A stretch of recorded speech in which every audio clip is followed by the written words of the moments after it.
Բարև ձեզ հարգելի գործընկերներ, հոդված 3 ակումբը սկսում է ուրեմն ատելության խոսքի դեմ պայքարի օրենսդրական ուղիները Հայաստանում թեմայով քննարկումը, որը մենք կազմակերպել ենք, տեսաքննարկումը կազմակերպվել ատելության խոսքի դեմ պայքարի հարթակ ծրագրի շրջանակներում Ֆրիդրիխ Նաումանի հանուն ազատության հիմնադրամի ֆինանսական աջակցությամբ եւ Civilnet TV-ի հետ համագործակցությամբ Շնորհակալ եմ հարգելի բանախոսներ, որ միացել եք մեզ տեսաքննարկման տարբերակով, մեր բանախոսներն են Սարգիս Խանդանյան, ԱԺ Իմ քայլը խմբակցության պատգամավոր, խմբակցության անդամ, պատգամավոր, Արա Ղազարյան, միջազգային իրավունքի մասնագետ փաստաբան, Արտաշես Խալաթյան փաստաբան, Դավիթ Ամիրյան բաց հասարակության հիմնադրամներ Հայաստան գրասենյակի ծրագրերի գծով փոխտնօրեն եւ Եվա Թովմասյան Ֆրիդրիխ Նաումանի հանուն ազատության հիմնադրամի հայաստանյան ծրագրերի համակարգող։ Շնորհակալություն ձեզ եւս մեկ անգամ, հարգելի գործընկերներ, մեր քննարկմանը միանալու համար։ Սարգիս, ես խոսք ուզում եմ, հարգելի պարոն Խանդանյան, խոսք ուզում եմ ձեզ փոխանցեմ, Պարլամենտում ազգային ժողովում ձևավորվել է խումբ, որը զբաղվում է ատելության խոսքի դեմ, ատելության խոսքի ուրեմն օրենսդրական կարգավորման խնդիրներով եւ այն պետք է գործի մինչեւ այս տարվա վերջ, եթե չեմ սխալվում։ Կխնդրեմ ընդհանուր գնահատական տակ եւ թե ինչպիսի իրավիճակ է այս պահին Հայաստանում, հա դուք հետևում եք, դիտարկում եք, ուսումնասիրում եք իրավիճակ ատելության խոսքի հետ կապված եւ ինչ օրենսդրական ինչ բացեր կան եւ ինչ օրենսդրական փոփոխություններ եք նախատեսում իրականացնել այս ոլորտում։ Խնդրեմ, ձեր խոսքը ձեզ եմ փոխանցում։ Շնորհակալ եմ այս քննարկումը նախաձեռնելու եւ կազմակերպելու համար։ Այո, անցյալ տարեվերջին ազգային ժողովի մարդու իրավունքների պաշտպանության հանձնաժողովում ստեղծվեց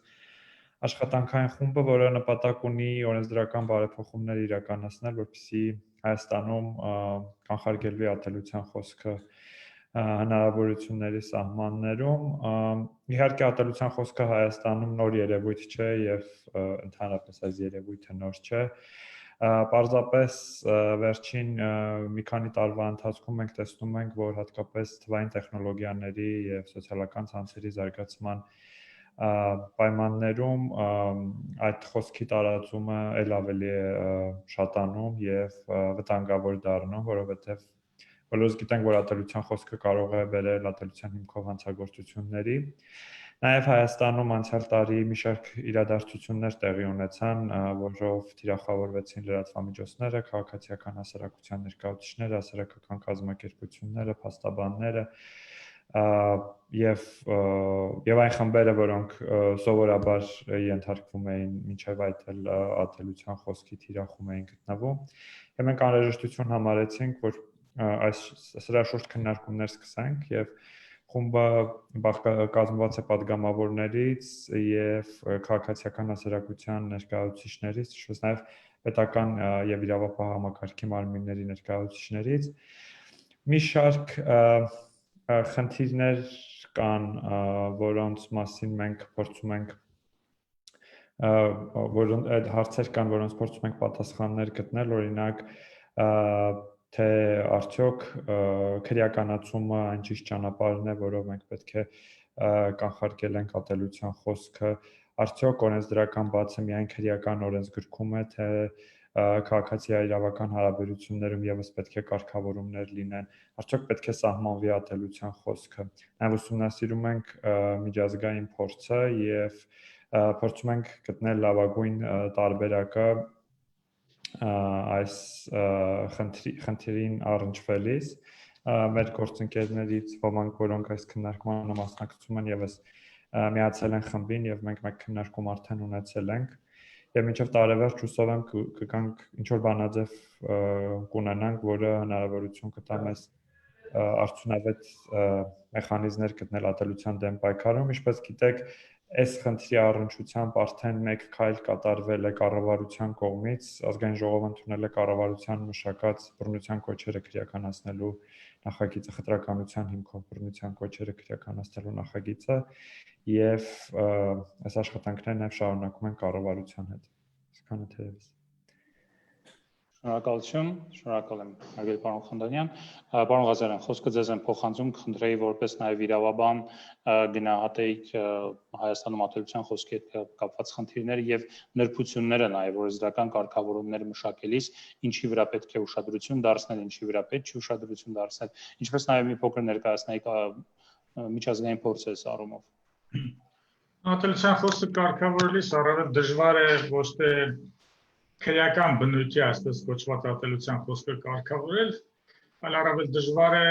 ատելության անխոսքը կարգավորելը, որը պարզ չի առաջին հայացքից դա իրապես ատելության խոսք է, խտրական խոսք է, թե մանիպուլյատիվ խոսք է, դրանք նույնպես արգելված են, բայց դրանց կարգավորումը քրեական մեխանիզմներով չպետք է արվի։ Քրեական բնույթի ատելության խոսքերում շատ հեշտ է կարգել եւ հաջողությամբ օրենսդրի 226-2 հոդվածը ներմուծեց,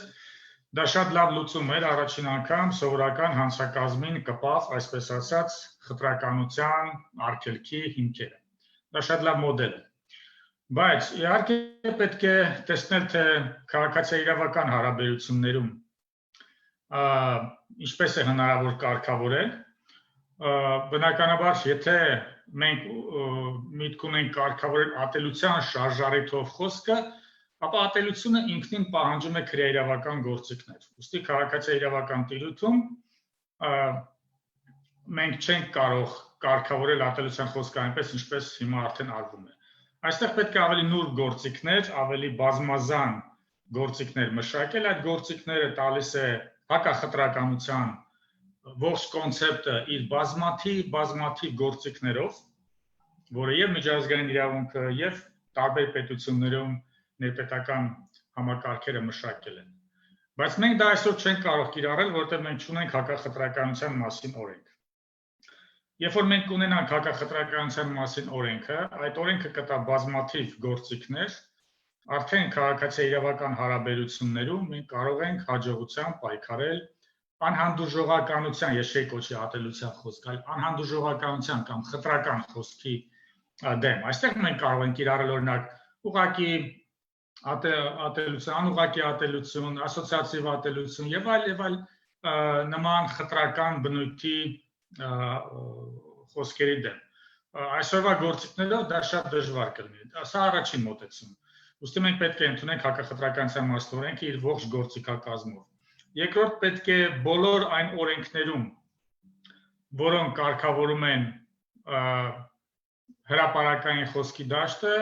այդ բանաձևերը ներմուծենք, ասենք էլեկտրոնային հաղորդակցության մասին օրենքում պետք է այդ բանաձևը հակախտրականության բանաձև դրվի, քաղաքացիական օրենսգրքում հակախտրականության բանաձև պետք է դրվի, վարչարարության հիմունքների վարչական վարորդի մասին օրենսգրքում պետք է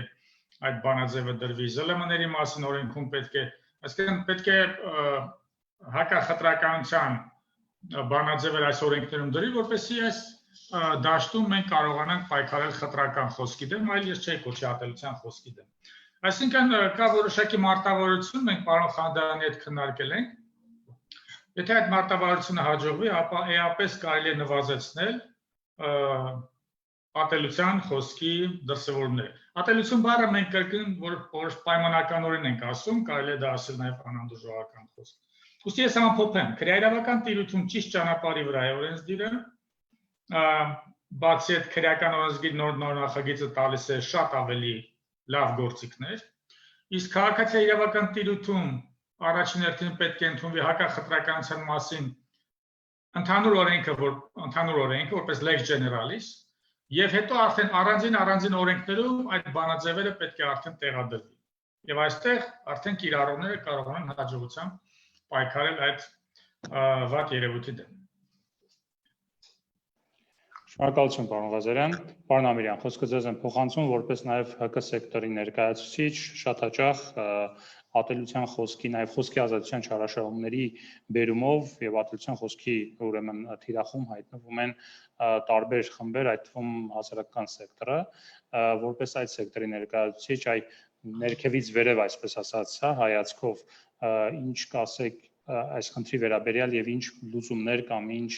մոտեցումներ են հարկավոր խնդրի կարգավորման տեսանկյունից։ Շնորհակալություն այս քննարկումը կազմակերպելու համար եւ հրավերի գիտեք ես անկեղծ ասած չէի գնա ես ամենայն դեպս հիմա չեմ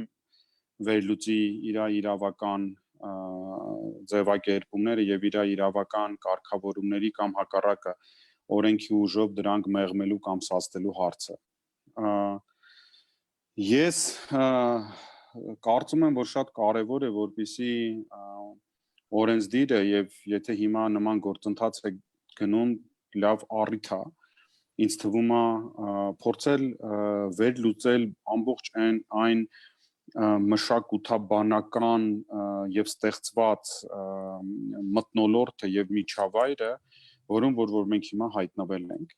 որովհետեւ ես խորը համոզված եմ որ այդ վերլուծությունը մեզ ցույց կտա ոչ միայն օրենքով սահմանափակելու, պատժելու, կարգավորելու գործողություններ, այլ ավելին համոզված եմ, որ օրենսդրական մասը կկազմի շատ ավելի փոքր մաս։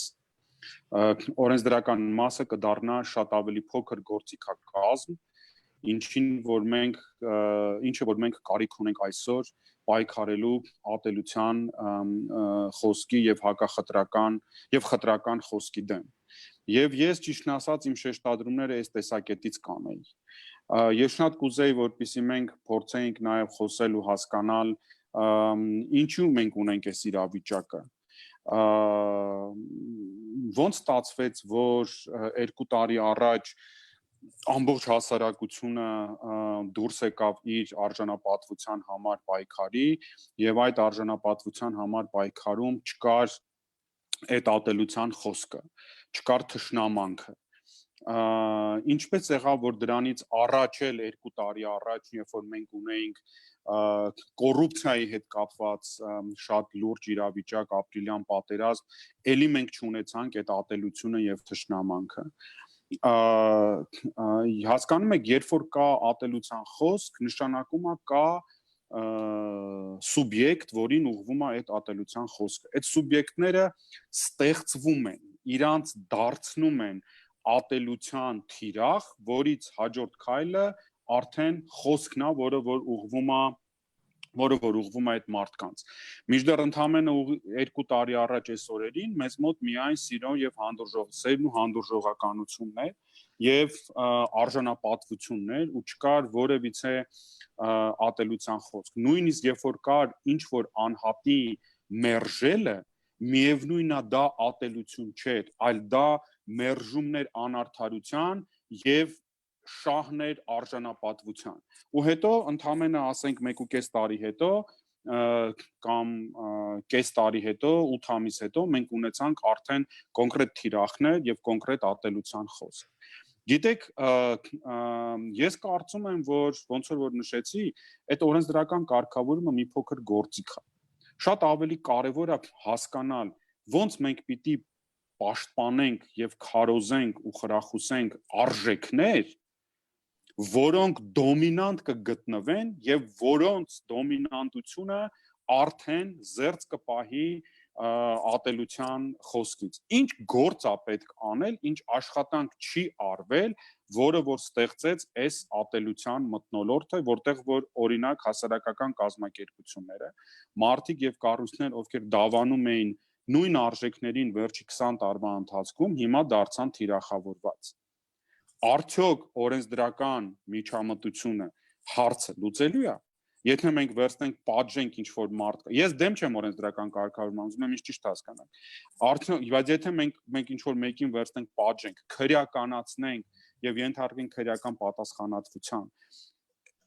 այդ ատելության խոսքի համար, արժեքը, որին որ դեմ ուղղված էր ատելության խոսքը, դառնալու է մեր կյանքի համար նորմ, թե չի դառնալու։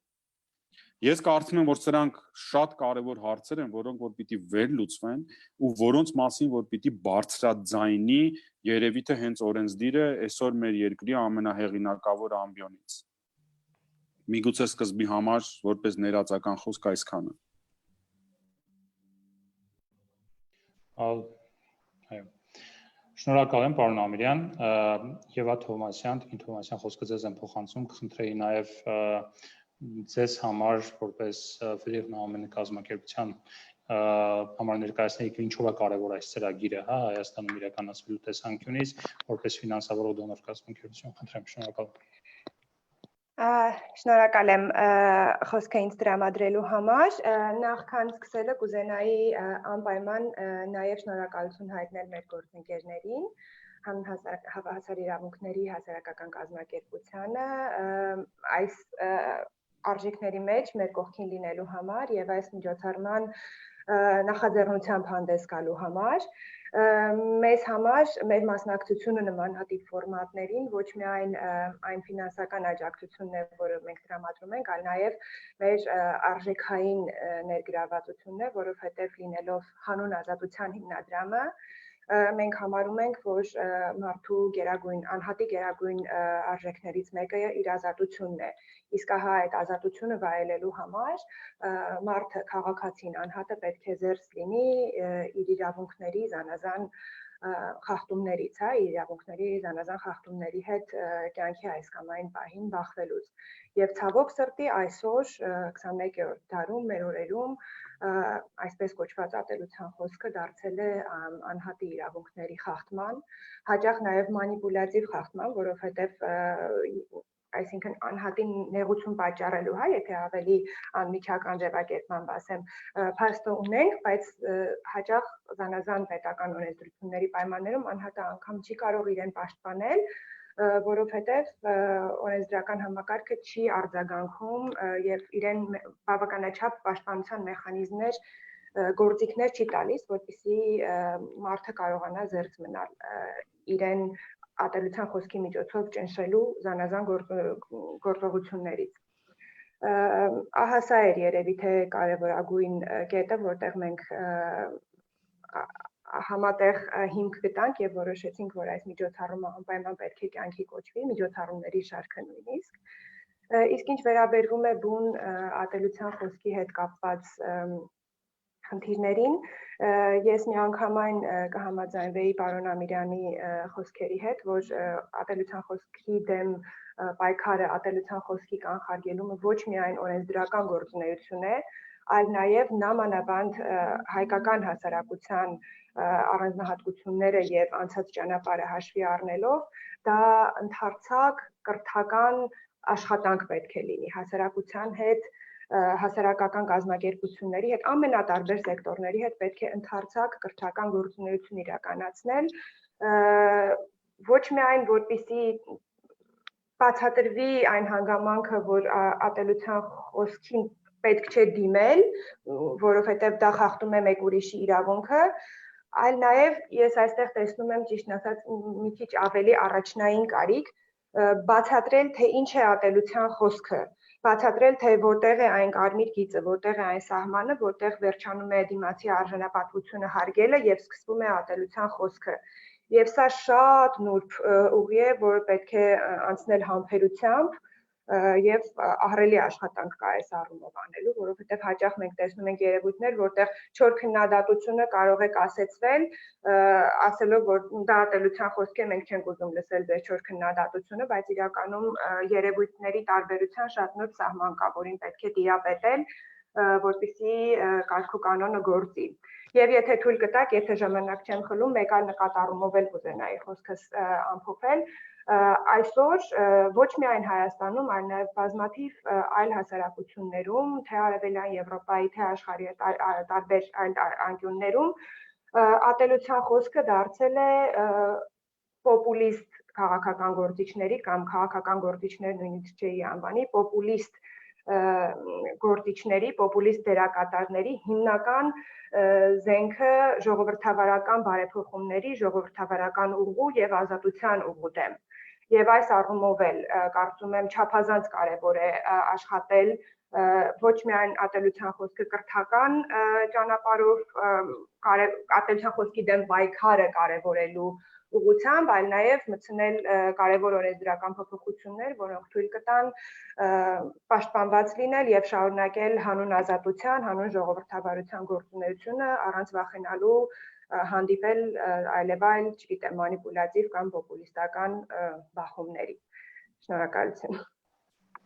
Շնորհակալություն Եվա։ Արտաշես խոսքը ձեզ եմ փոխանցում, դուք նաև, եթե չեմ սխալվում, որոշակի հետազոտություն եք արել այս թեմայի շուրջ եւ նաև բավական մեծ այսպես աշխատանք ունեք գրած, որտեղ խոսում եք նրա մասին, որ ատելության խոսքի ընդհանրապես ուրեմն խնդիրները Հայաստանում չեն կարգավորվի, քանի դեռ պետական միջամտություն չկա, քանի դեռ չկան ուրեմն հստակ մեխանիզմներ, որովհետեւ լրատվամիջոցները on-line հարթակում հատկապես գործող լրատվամիջոցները ուրեմն դուրս գան ջրի երես այն իմաստով, որ սպիտակ դաշտում գործեն եւ բոլորի սեփականատերերը հասկանալի լինի ովքեր են եւ այլ կխնդրեմ ձեր տեսակետը խնդրի վերաբերյալ։ Շնորհակալություն, այո, Աշալի ջան, այդ իմ հետազոտության մեջ ես հատկապես երկու հարցի էի անդրադարձել, այո, պետական միջամտության ընդլայնումը այս ոլորտում եւ նաեւ կենսունակ ժողովրդավարության կոնցեպտին, որը ենթադրում է նախ եւ առաջ, որ ժողովրդավարությունը ինքը պետք է կարողանա իրեն պաշտպանել, այսինքն ժողովրդավարությունը հիմնված լինելով հենց ազատության գաղափարի վրա, միաժամանակ հենց այդ ազատության գաղափարը, եթե պետությունը չի կազմակերպում ազատության սահմանները, ազատության գաղափարի շրջանակները, հենց ազատությունը կարող է խթանել ժողովրդավարական պետության թուլացումը, որովհետև եթե մարդիկ իրենց ազատությունները, իրավունքները անկանոն կերպով են իրացնում, միմյանց, այսինքն փոխադարձ հարգանքի եւ համագործակցության այդ պատկերացումը չկա, ապա մենք կարող ենք պարզապես գլորվել անարխիայի դաշտ եւ դրա վերջնարդյունքը միջազգային փորձը ցույց է տալիս, որ թույլ ժողովրդավարության արդյունքը վերջնարդյունքը դա բռնապետության հաստատումն է։ Դրա համար պետությունը պետք է ոչ թե բացարձակ լիբերալ մոտեցում ցուցաբերի եւ ընդհանրապես զուտ կողքից դիտորդի կամ այսպես ասած watchdog-ի ուրեմն ֆունկցիա իր վրա վերցնի, այսինքն ինքը զերծ մնա գրաքննությունից, բայց եւ մնացած ակտորներին թողնի, այսպես ասած, ազատ բացարձակ ազատ գործելու այսպես սկզբունքով, այլ ինքը պետք է որոշակի պրևենտիվ միջոցներ ձեռնարկի։ Օրինակ, դրանցից մեկը, այո, պետք է լինի նախ եւ առաջ իրական սեփականատերերի ինստիտուտի ներդրումը նաեւ on-line լրատվամիջոցների եւ ընդհանրապես այդ պահանջների խստացումը բոլոր տեսակի լրատվամիջոցների համար, որովհետեւ այսօր ես կարծում եմ նույնչափ կարեւոր է իմանալ օրինակ ովքեր են, ասենք, օֆշորային գոտիների միջոցով, ասենք, մեր, ասենք, պատանդամոլիբդենային կոմբինատը ֆինանսավորող անձին, նույնքան կարևոր է նաև հասկանալ, թե հիմնական դերակատար ԶԼՄ-ները, որոնք նաև շատ հաճախ ցավոք սրտի ատելության խոսքի հիմնական պրովայդերներից են, ովքեր են կանգնած այդ ԶԼՄ-ների հետևում։ Դա նաև թույլ կտա հասարակությանը որպես տեղեկատվության սպառող հասկանալ, թե որ լրատվամիջոցը ինչպիսի քաղաքական, տնտեսական եւ այլ նպատակներ է հետապնդում, եւ դա նաեւ թույլ կտա, որ նաեւ ազատ շուկայի մոտեցումների շրջանակներում, որ պարզապես այդ product-ը սպառեն միայն այն շրջանակները, որոնք որ կոնկրետ հարում են այս կամ այն անձի կամ անձանց խմբի, ասենք, գաղափարներին եւ շատ հաճախ մարդիկ բարեխիղճ մոլորության մեջ չեն ընկնի այս կամ այն լրատվամիջոցի կոնտենտը սպառելիս։ Եվ երկրորդը, որ ես նաև առաջարկում եմ, եւ ես կարծում եմ, որ այսօր հիմնական վտանգը այդ hate speech կոչեցյալի գալիս է նախ եւ առաջ սոցիալական մեդիայից, այսինքն Facebook, Twitter եւ այլ, հատկապես Facebook, որը ընդհանրապես օրենսդրական կարգավորումից կարելի ասել դուրս է մնացել, եւ երկրորդը դա հենց լրատվամիջոցներն են, թե էլեկտրոնային, թե տպագիր, եւ այս կապակցությամբ ես նաեւ միջազգային փորձ ուսումնասիրելով առաջարկել եմ, որ ինչպես օրինակ փաստաբանների պալատի պարագայում գոյություն ունի մասնագիտական կազմակերպություն, որը նաեւ վերահսկում է փաստաբանների էթիկական վարքագիծը, նման մի կազմակերպություն պետք է վաղ թե ուշ ձևավորվի նաեւ Հայաստանում, եւ լրագրողները իրենք նաեւ պետության աջակցությամբ կպաշտպանեն իրենց համայնքի, այսպես ասած, բարի համբավը եւ իրենք նաև սանկցիաներ կկիրառեն լրագրողական էթիկայի խախտում թույլ տված իրենց գործընկերների նկատմամբ։ Այս կապակցությամբ պետք է նշել, որ Եվրախորհուրդն էլ բազմաթիվ բանաձևեր ունի եւ ռեկոմենդացիաներ առայն, որ լրագրողները ոչ միայն պետք է իրավական ֆորմալ պահանջները պահպանեն, այլև լրագրողական էթիկայի կանոնները, որոնց ձևավորումը պետք է հենց մասնագիտացված լրագրողական համայնքը միավորող կազմակերպությունները մշակեն եւ այսպես ասած ինֆորս անեն, այսինքն ապահովեն դրանց իրացումը։ Շնորհակալություն, Արտաշես, շատ շնորհակալ եմ կարծիքների համար, հարգելի գործընկերներ։ Մենք քանի որ on-line տիրույթում ենք աշխատում, մենք նաև ստանում ենք այդ տիրույթից հարցեր լրագրողներից, որոնք մեզ հետևում են այս պահին։ Ես խնդրեմ, եթե մենք 10 րոպե ժամանակ հատկացնենք հիմա, եթե որևէ մեկը ցանկանում է ինչ-որ միտք մեկնաբանել, հա, հնչած եւ այլ, պարոն Խանդանյան, հատկապես դուք գուցե որպես, այսպես ասած, նախաձեռնության նաև հեղինակներից մեկը գուցե ցանկանաք հնչած կարծիքներին արձագանքել եւ որևէ մեկը մեր բանախոսներից, որից հետո արդեն անցնենք հարցերին։ Խնդրեմ, պարոն Խանդանյան։ Եթե կարելի է շատ արագ մի քանի արձանագրում, պարոն Ղազարյանը խոսեց հակախտրականության մասին, օրենսդրության անհրաժեշտության մասին, օրենք ընդունելու մասին, իսկապես դա շատ կարևոր է եւ պիտի ասեմ, որ կառավարությունը արդեն պատրաստ ունի օրենքը, փաթեթը եւ այն մոտ ապագայում երևի կգա ազգային ժողով, ընդհանրում եմ այս նստաշրջանին մենք չենք հասցնեն քննարկել, բայց աշնանային նստաշրջանին արդեն կունենանք հակախտրականության մասին օրենք ազգային ժողովում եւ նաեւ ընդհանրում եմ, որ հանրային քննարկում կնախաձեռնի կառավարությունը եւ մենք այստեղ նաեւ ազգային ժողովում Ես միանշանակ համաձայն եմ պարոն Ամիրյանի հետ, որ այս խնդրի կարգավորման հարցում օրենսդրական կարգավորումները դրանք հարցի մի ասպեկտն են եւ ինչպես բժշկության մեջ ավելի ճիշտ է կանխարգելումը, քան վիրահատական միջամտությունը եւ այստեղ շատ եմ կարեւորում կրթության եւ մեդիայի դերը ատելության խոսքի պայքարի գործում։ Պիտի ասեմ, որ կառավարությունը մշակում է, որ վերջերս եմ ծանոթացել հանրակրթության չափորոշիչները եւ այստեղ մարդու իրավունքների պաշտպանությանը մի հսկայական հատված է տրամադրված եւ գուցե ոչ շատ ուղղակիորեն, բայց անուղղակիորեն նաեւ ատելության խոսքին է անդրադառնում եւ հանրակրթության տարբեր մակարդակներում կրթության մեջ անդրադարձ է լինում այս խնդրին իսկապես այդ Եվան խոսեց նուրբ սահմանի մասին խախտելու ու իսկապես այստեղ երևի պետք է չի նշել թե ինչքան կարևոր է այս խնդիրը կարգավորելուց հասկանալ, որ մենք որևէ կերպ չպիտի մոտենանք խոսքի ազատության սահմանափակման սահմանին եւ սա ամենաբարդ խնդիրներից մեկն է երևի կարգավորումներ իրականացնելուց, որպեսզի հնարավոր լինի տարբերակել իսկապես խտրական խոսքը քննադատությունից կամ ինչ-որ սուր այլ խոսքից, որը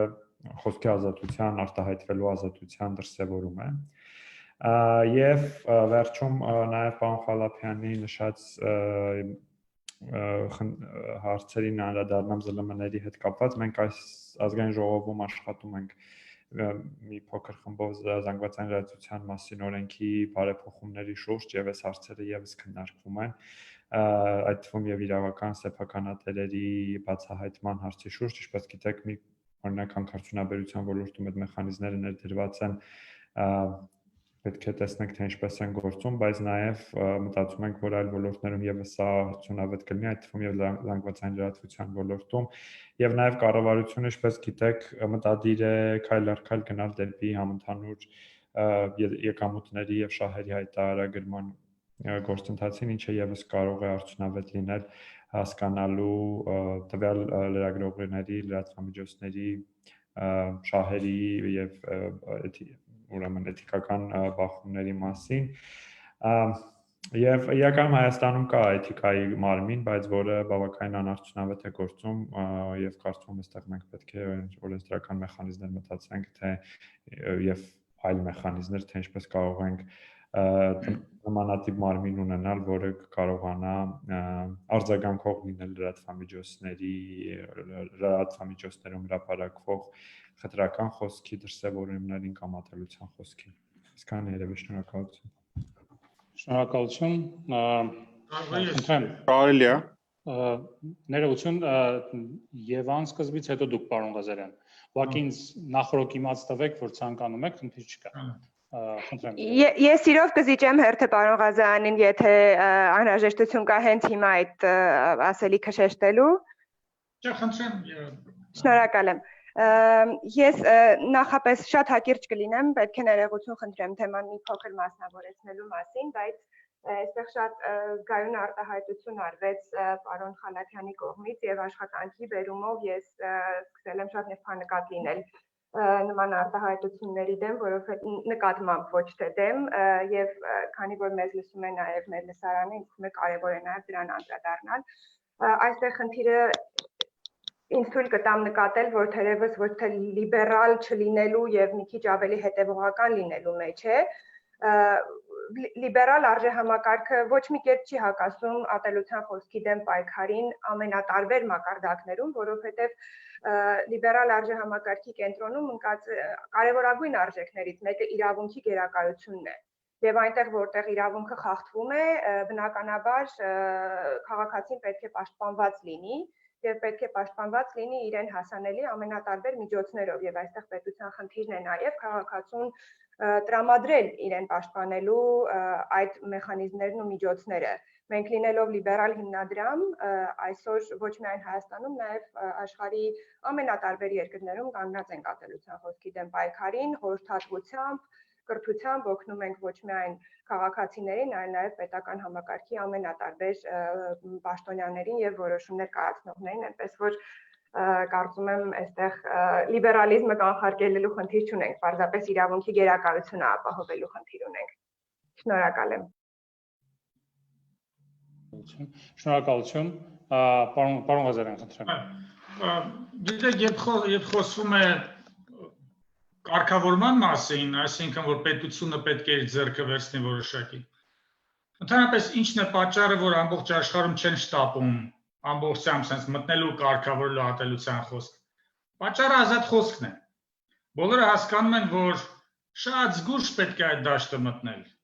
Եվ մի անզգուշ կարող է լրջորեն վնասել ազատ խոսքին, որտեղ ազատ խոսքը պաշտպանում է նաև անբռնած ոսիկ խոսքը։ Ազատ խոսքը պաշտպանում է նաև անձին անհանգստացնող խոսքը։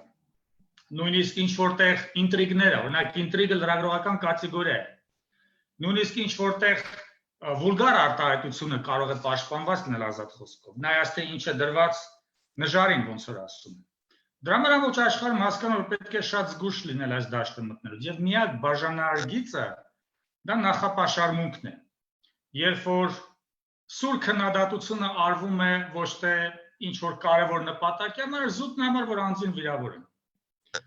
Հենց այդ եթե կա նախապաշարմունք, ուրեմն կա խտրականություն։ Եթե կա նախապաշարմունք անձի առողջության, սեռի եւ այլն հատկանիշով, ուրեմն կա խտրականություն, այդ խոսքը պետք է արգելվի, դա անօրինական խոսք է։ Բայց մի ահռելի դաշտ կա, խոսքի տեսակ կա, մեծածավալ, որը պետք է մարդկությանը, դա խիստ քննադատական, սուր քննադատական խոսքն է, որը պետք է հասարակությանը եւ դա պետք է պաշտպանվի։ Դրա համար շատ նուրբ գործիքներով պետք է այս դաշտը մտնել եւ մեծամասամբ գնում են ինքնակարգավորման դաշտ։ Ասենք ես դիտորդ մարմնի անդամ եմ, մենք գործեր քննում ենք, բայց շատ քիչ են այդ գործերը։ Իսկ եթե պետությունը որոշի իր ձեռքը վերցնել կարգավորում, նախ դա լուրջ հակազդեցության կբերի, լուրջ դիմադրության կարժանա ազատ խոսքի ջատագովների դեմ։ Երկրորդ պետությունը չի էլ կարողանա այդ ամբողջ դաշտը կարգավորել, որտեղ այսօր այնքան բազմազան են հարթակները, դրանք բոլորը մասնավոր հարթակներ են, որ միայն քրեայրավական բնույթի արարքի դեպքում պետությունը արդեն պարտավոր կլինի միջամտել, իսկ մնացած դեպքում պետք է մի կողմից ինքնակարգավորում գնա, ինչպես պարոն Ամիրյան նշում էր, օրինակ մեդիա գրագիտություն։ Բոլոր մասնագետները ասում են, ատելության խոսքի դեմ պայքարելու ամենաճիշտ ձևը մեդիա գրագիտությունն է։ Եվ ես համաձայն եմ, առաջնայինը օրենսդրությունը չէ։ Բայց եթե մենք ուզում ենք լավ օրենսդրություն ունենանք, ապա մեծամասամբ դա ինքնակարգավորման ռեսերի վրա պետք է դնի։ Պետությունը կձախողվի, եթե հանկարծ որոշի մտնել այս դաշտ, ազատ խոսքի տարածք եւ փորձի այնտեղ ինչ-որ բան կարգավորել։ Դրա համար հիմնական իմ ասելիքը դա է, պետք է շատ զգուշ լինել, երբ որ առաջարկում է որ բան կարգավորել։ 21-րդ դարում ազատ խոսքը միևնույն է բազմաթիվ գործիքներ կա շրջանցել։ Հիշում եք մարտի 1-ին 20 օրով Հայաստանում սահմանվեց սահմանափակում Երևանում ազատ խոսքի, բայց տեխնոլոգիաները հնարավորություն տվեցին այդ բոլոր սահմանափակումները շրջանցել, ասենք դրսի հոստերի հիման վրա կարողանում են ինֆորմացիան դուրս անել։ Դա հələ 10 տարի առաջ է։ Ես սա եմ ուզում ասել հիմնականում։ Շնորհակալություն, պարոն Խալաջյան, ձեզ հիմա ձեզ էլ կտամ խոսք, պարոն Ամիրյան, խնդրեմ դուք, հետո Շնորհակալություն, ես ուզում եմ երկու բանի հետ կապված անդրադարձ կատարեմ։ Առաջինը իր, այսպես ասած, սկզբնական խոսքում Եվան մի շատ կարևոր բան նշեց, ես այդ թողել էի, որ հետո ասեի, որ ատելության խոսքը հաճախ դառնում է պոպուլիստական գործիք։ Եվ ես իզուր չէր, որ ասում էի, որ մենք իրապես պիտի հասկանանք մեր երկրում ստեղծված այսօրվա իրավիճակը։ Դա շատ կարևոր է իրականում։ Դա կարևոր է եւ օրենսդրական տեսակետից, դա կարևոր է հետագա մշակույթի թելադրման տեսակետից, դա կարևոր է ի վերջո հասկանալ մենք ինչ վարկ պիտի ցուցաբերենք, որովհետեւ ոնց որ նաեւ պարոն Ղազարյանն էլ ասեց, օրենսդրական կարգավորումը դա ինչ որ մի գործիք է, բայց ինքը հարց չի լուծում։ Ես տեսնում եմ այսօրվա օրենսդրական կարգավորումը իրավիճակային լուծում։ Այսօրվա իրավիճակային լուծում, սա քաղաքական լուծում է։ Սա այս ատելության խոսքը, ոնց որ սկզբից ասեցի, մեր մոտ ստեղծվեց այս իրավիճակը, որովհետև արժեքները, որոնք որ մեր հասարակությունում դարձան թելադրող, դոմինանտ, վարքի համար հանդիսացան մոտիվացիա, իրանք չմնացին մեր մշակույթում 2 տարվա ընթացքում։ Չի կարող վաստակը, վիզը կտրելը, հայհոյանքը, վիրավորանքը դառնա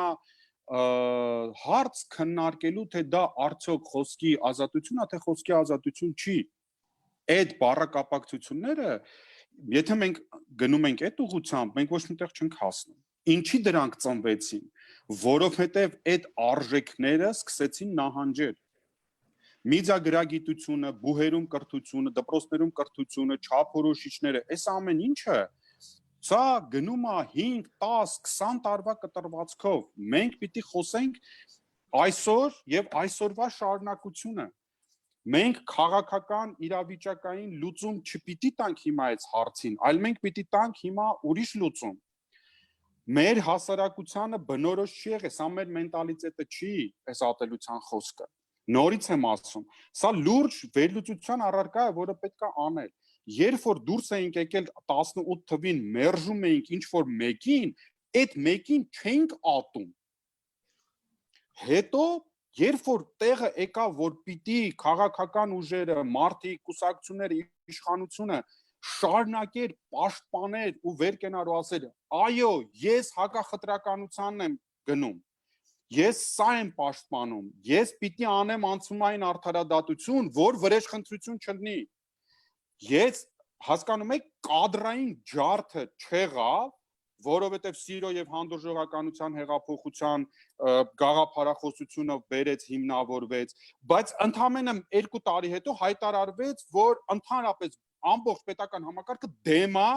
հեղափոխությանը։ Հասկանում եք, ուստեղ արդեն գալիս է այդ նույն կանխավարկածը, որը որ հիմա ասվում է։ Մենք օրենք կընդունենք, չափորոշիչ կփոխենք, չգիտեմ ինչ կանենք, սրանք շատ երկար գնացող process-ներ են։ Մենք այդ օրենքը ընդունելուց հետո պետք է հետո մեկնաբանություններ տանք, հետո պետք է դիմենք Եվրոպայի խորհուրդ, Վենետիկի հանձնաժողով, հետո մեկը պետք է գնա եվրոպական դատարան, մինչև մենք հասկանանք այդ օրենքը աշխատում է թե չէ։ Մենք այսօր պիտի ուրիշ բանից խոսենք։ Մենք պիտի ատելության խոսքի դեմ գնանք հակապոպուլիստական, հակաժողովրդական, ավտորիտար արժեքների, հակաավտորիտար արժեքների, հակալիբերալ արժեքների դեմ բանավեճով եւ խոսքով։ Եթե մենք վերցնենք ու վերլուծենք, որտեղից ծագեց այս ամեն ինչը, երբ սկսվեց այս ամեն ինչը, այն ժամանակ, երբ որ քաղաքացիական հասարակության մի խումբ կազմակերպություններ հրապարակեցին իրենց պատկերացումը Հայաստանում բարեփոխում իրականացնելու մասին։ Հասկանում եք, այստեղից սկսվեց կոնկրետ մեր հիմնադրամի եւ քաղաքացիական հասարակության մի խումբ անդամների դեմ ատելությունը, որովհետեւ հնչեց գաղափար, հնչեց իդեա, որը կառուցված էր այդ հեղափոխության արժեքների վրա։ Եվ այն մարդիկ, որով չունեին դրան ինչ որ գաղափար հակազդելու, դարձան, վերածեցին այս ամեն ինչը թշնամանքի։ Իսկ մյուս կողմը վերցրեց այդ թշնամանքը եւ փորձեց այդ թշնամանքին պաշտպանվել ոչ արժեքները առաջ տանելով, այլ ուղղակի ինչ-որ պաշտպանական մեխանիզմներով։ Եվ մենք հիմա ունենք մի իրավիճակ, որից ուզում ենք դուրս գալ, քաղաքական լուծում առաջարկելով, որի որ գործիքը դառնում է օրենսդրական կարգավորումը։ Մենք մթնոլորտը դրանով կփոխենք, թե չենք փոխի։ Սա շատ կարևոր հարց է։ Մենք գնում ենք այդ նույն պոպուլիստական խաղի կանոններն ենք ընդունում ու փորձում ենք դրանով խաղալ։ Մենք այտենց չպետք է անենք։ Ես հասկանում եմ, որ օրենսդրի գործը օրենսդրականն է եւ ինքը պիտի գնա եւ դա անի, շատ լավ, բայց եւ Եվայի ասածները եւ պարոն Ղազարյանի ասածները մենք պիտի հաշվի առնենք հենց այդ տեսակետից։ Ու մենք հիմա չպետք է սկսենք շատ լուրջ դեբատ, թե որն է խոսքի ազատությունը։ Ոչ, կար արժեքներ, որը որ մոտիվացրեց այս ժողովրդին պայքարել, դուրս գալ պայքարի, հաղթեց այդ պայքարը, այդ արժեքները պիտի դառնան թելադրող, դրանց մասին է պետք խոսել։ Սա կարող է լինի ատելության խոսքի դեմ պայքարի ամենակարևոր եւ ամենաառաջին ու ամենահզոր գործիքը, որովհետեւ հասարակությունը իր հոգեբանության մեջ, մեր ժողովուրդը իր հոգեբանության մեջ արդեն որոշել էր, որ ինքը ատելության զզվանքով ու չգիտեմ ինչով չի դուրս գալիս պայքարի, ինքը դուրս է գալիս պայքարի իր արժանապատվության համար։ Ինքը դուրս է գալիս մարդու իրավունքների պաշտպանության համար, ինքը դուրս է գալիս արդարադատության պակասը եւ կոռուպցիան վերացնելու համար։ Սա է եղել այդ մոտիվացիան։ Հիմա մենք այդ թողել ենք, գնում ենք ուզում ենք հասկանանք, թե ինչ որ արտահայտություններ դրանք իրանց մեջ ատելություն պարունակում են, թե չէ, կամ դրանք խոսքի ազատություն են, թե խոսքի ազատություն չեն։ Ես կարծում եմ, որ պիտի շատ կարևոր մի քանի գործողություններ արվի զուգահեռ, իսկ մենք հիմա ամենակարևորը թողել ենք եւ փորձում ենք այս օրենսդրական կարգավորումն անենք, որը լավ գործ է, բայց որը կարող է շատ երկար ժամանակ գտանի ու վերջում ինքը միանշանակ չընդունվի մեր կողմից էլ եւս, բոլորի կողմից, որտեւ ամեն մեկից այդ խոսքի ազատությունն էլ է, չէ, ինչ որ պատկերացում ունեն։ Շնորհակալություն։ Արտաշես ջան, խոսքը ձեզ եմ փոխանցում։ Շնորհակալություն, սկսեմ Տիկին Թովմասյանի նկատառման կապակցությամբ։ Ներողություն Արտաշես ջան, ուղղակի նաև մի հարց ուղղեմ ձեզ հենց այս քննարկման համատեքստում, ասվում է հետեւյալը, որ դուք նշեցիք օրենսդրական կարգավորումների խնդիր կա եւ պետության միջամտության խնդիր կա այս հարցում եւ դրանով կարելի է ինչ-որ չափով կարգավորել ոլորտը, բայց դոմինանտ է այն կարծիքը այս մեր քննարկման ընթացքում նաեւ, որ դա խնդրի լուծում չի եւ դա պանացեա չի։ Պետք են արժեքաբանական փոփոխություններ, պետք է արժեքների դոմինանտություն, պետք է կրթություն եւ այլը եւ այլը։ Այսինքն այսպես վիրահատական միջամտությամբ տվյալ դեպքում օրենսդրական կոշտ փոփոխություններով հնարավոր է խնդիրը լուծել, մեղմել գոնե, թե ամեն դեպքում պետք է վերադառնալ սկիզբը, ինչպես Ես երբ խոսում եի պետական միջամտության մասին, ես ամենևին իհարկե նկատի չունեի, որ պետությունը պետք է այդ նուրբ սահմանագիծը անցնի եւ ըստ էության կամա թե ակամա ավտորիտարիզմի սերմանով դառնա։ Ես պարոն Ղազարյանի հետ համաձայն եմ, որ ավտորիտարիզմ չասեցի։ Չէ, ես նկատում եմ, պարոն Ղազարյան, նկատում եմ, ես դες համակարծիք եմ, որ այո, երբեմն պետությունը նույնիսկ լավագույն ցանկություններին հետամուտ լինելով կարող է կամա թե ակամա ներխուժել, այո, հենց ազատ խոսքի դաշտ եւ էլ ավելի բարդացնել խնդիրը։ Սակայն այստեղ մի բան ինձ թվում է շատ կարևոր է, նախ Տիկին Թովմասյանի նկատառման հետ կապված, մենք գիտենք, որ լիբերալիզմի տարբեր դրսևորումներ կան, այդ թվում նաև կա այդ մինիմալ պետության գաղափարը, որը կարծում այսօր չգիտեմ գիտակցաբար թե ոչ, մեր կառավարությունը որդեգրել է։ Ես կարծում եմ, որ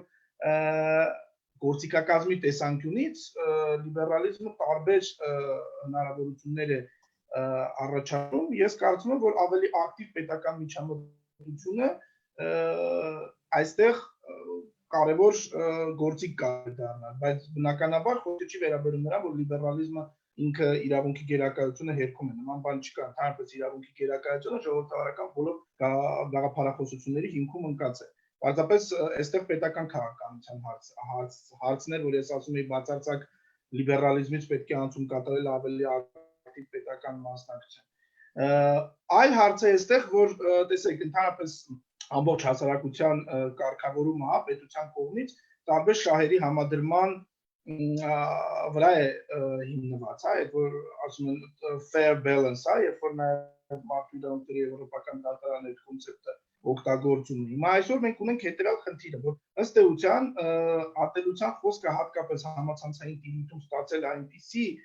անսահմանափակ եւ կարելի է ասել արդեն բոլոր էթիկական եւ բարոյական սահմանները անցնող մի դրսևորում է ստացել, որ իրոք թող չափազանցություն չթվա, արդեն ազգային անվտանգության խնդրի է վերածում։ Եվ այո, ես համաձայն եմ նաև պարոն Ամիրյանի հետ, որ հատկապես վերջին, հա, այդ հարյուրախառն արտահայտությունները, լայվերը, երբ որ արդեն այնպիսի կարմիր գծեր են անցնում, ինչպիսիք են երեխա, ընտանիք, հա, այն որ ավանդաբար հայկական ամենասուր քաղաքական դիսկուրսում անգամ այդ կարմիր գծերը երբևէ չէին անցել։ Եվ այստեղ պետությունը պետք է զգա այդ ձեռքը, այսպես ասած, զարկերակին պայելով հասարակական զարգացումների, զգա, որ իրոք մենք ունենք լրջագույն խնդիր եւ որքան էլ որ միջազգային ստանդարտները մեզ համար շատ հաճախ լինում են ուղենշային եւ դա ճիշտ է, հատկապես որպես Եվրոպայի խորհրդի անդամ պետություն, յուրաքանչյուր պետություն նաեւ իր ներքին զարգացումների պրիզմայով պետք է դիտարկի, թե որն է նախընտրելի լուծումը իր համար։ Այդ դրանով է նաեւ պայմանավորված, որ մեր սահմանադրության առաջին անփոփոխ հոծածում մենք հռչակում ենք որպես ինքնիշխան պետություն, այսինքն մենք մեր ներքին հարցերում պետք է մեր առաջնահերթությունները ինքներս սահմանենք։ Հիմա այս պարագայում տեսեք, սոցիալական մեդիան այսօր ըստ էության որևէ իրավական կարգավորման կարելի է ասել չի ենթարկվում։ Օրինակ նույն զանգվածային լրատվության մասին օրենքը երբ կարդում ենք, իհարկե իմ հոդվածից հետո չեմ ասում իհարկե իմ հոդվածի հետևանքով, բայց բոլոր դեպքերում որոշակի փոփոխություններ կատարվեցին եւ ինտերնետ կայքերը եւս զանգվածային լրատվության միջոց որպես սահմանվեցին։ Սակայն էլի բաց է մնում խնդիրը օրինակ սոցիալական մեդիայի հետ կապված։ Իսկ այսօր ատելության ոսկի ամենամեծ գեներացիան այդ սոցիալական մեդիայով է տեղի ունենում։ Այդ թվում նաեւ ապատեղեկատվության տարածման ամենակարևոր, այսպես ասած, գործիքներից մեկը դարձել է ստատուսները։ Եվ նաև ատելության խոսքի գեներացիան։ Հիմա եթե մենք ընդհանրապես պետական միջամտությունից ձեռք պահենք օրինակ այս ոլորտը, եւ ես կարծում եմ նաև հենց դա է պատճառը, որ նաև ՄԻՊ-ը այս վերջի Տաթևիկ Ռևազյանի հետ կապված կեղտոտ միջադեպի արդյունքում նաև ՄԻՊ-ը արձագանքեց, որ հարցում էր ուղարկել իրավապահ մարմիններին բարձելու ընդհանրապես որն է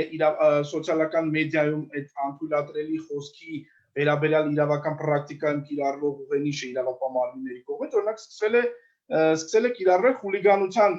հանցակազմ այդ դեպքում եւս, ինչը ես կարծում շատ ողջունելի է, այսինքն որ սոցիալական մեդիան եւս սկսել է դիտարկվել կամ սոցիալական հարթակները որպես հանրային հարթակներ այն իմաստով, որ խուլիգանության հանցակազմի համար պարտադիր տար է հասարակական կարգի խախտումը եւ հասարակության նկատմամբ բացահայտ անարգալից վերաբերմունքը, այս դեպքում սկսվել է այդ որակումը տրվել նման դրսևորումներ, ես կարծում սա եւս դրական է, բայց այս պարագայում այո պետք է մտածել, թե ինչպես կարելի է եւ իրավակիրառ պրակտիկային որոշակի նորարարությունների եւ օրենսդրական պրակտիկային որոշակի նորարարությունների միջոցով հակազդել սրան։ Այո, ես համաձայն եմ նաեւ պարոն Ամիրյանի հետ, որ իրոք արժեբանություն, կրթություն, այդ թվում նաեւ ինչու՞ չէ հակախտրականության վերաբերյալ օրինակի համար հատուկ առարկայի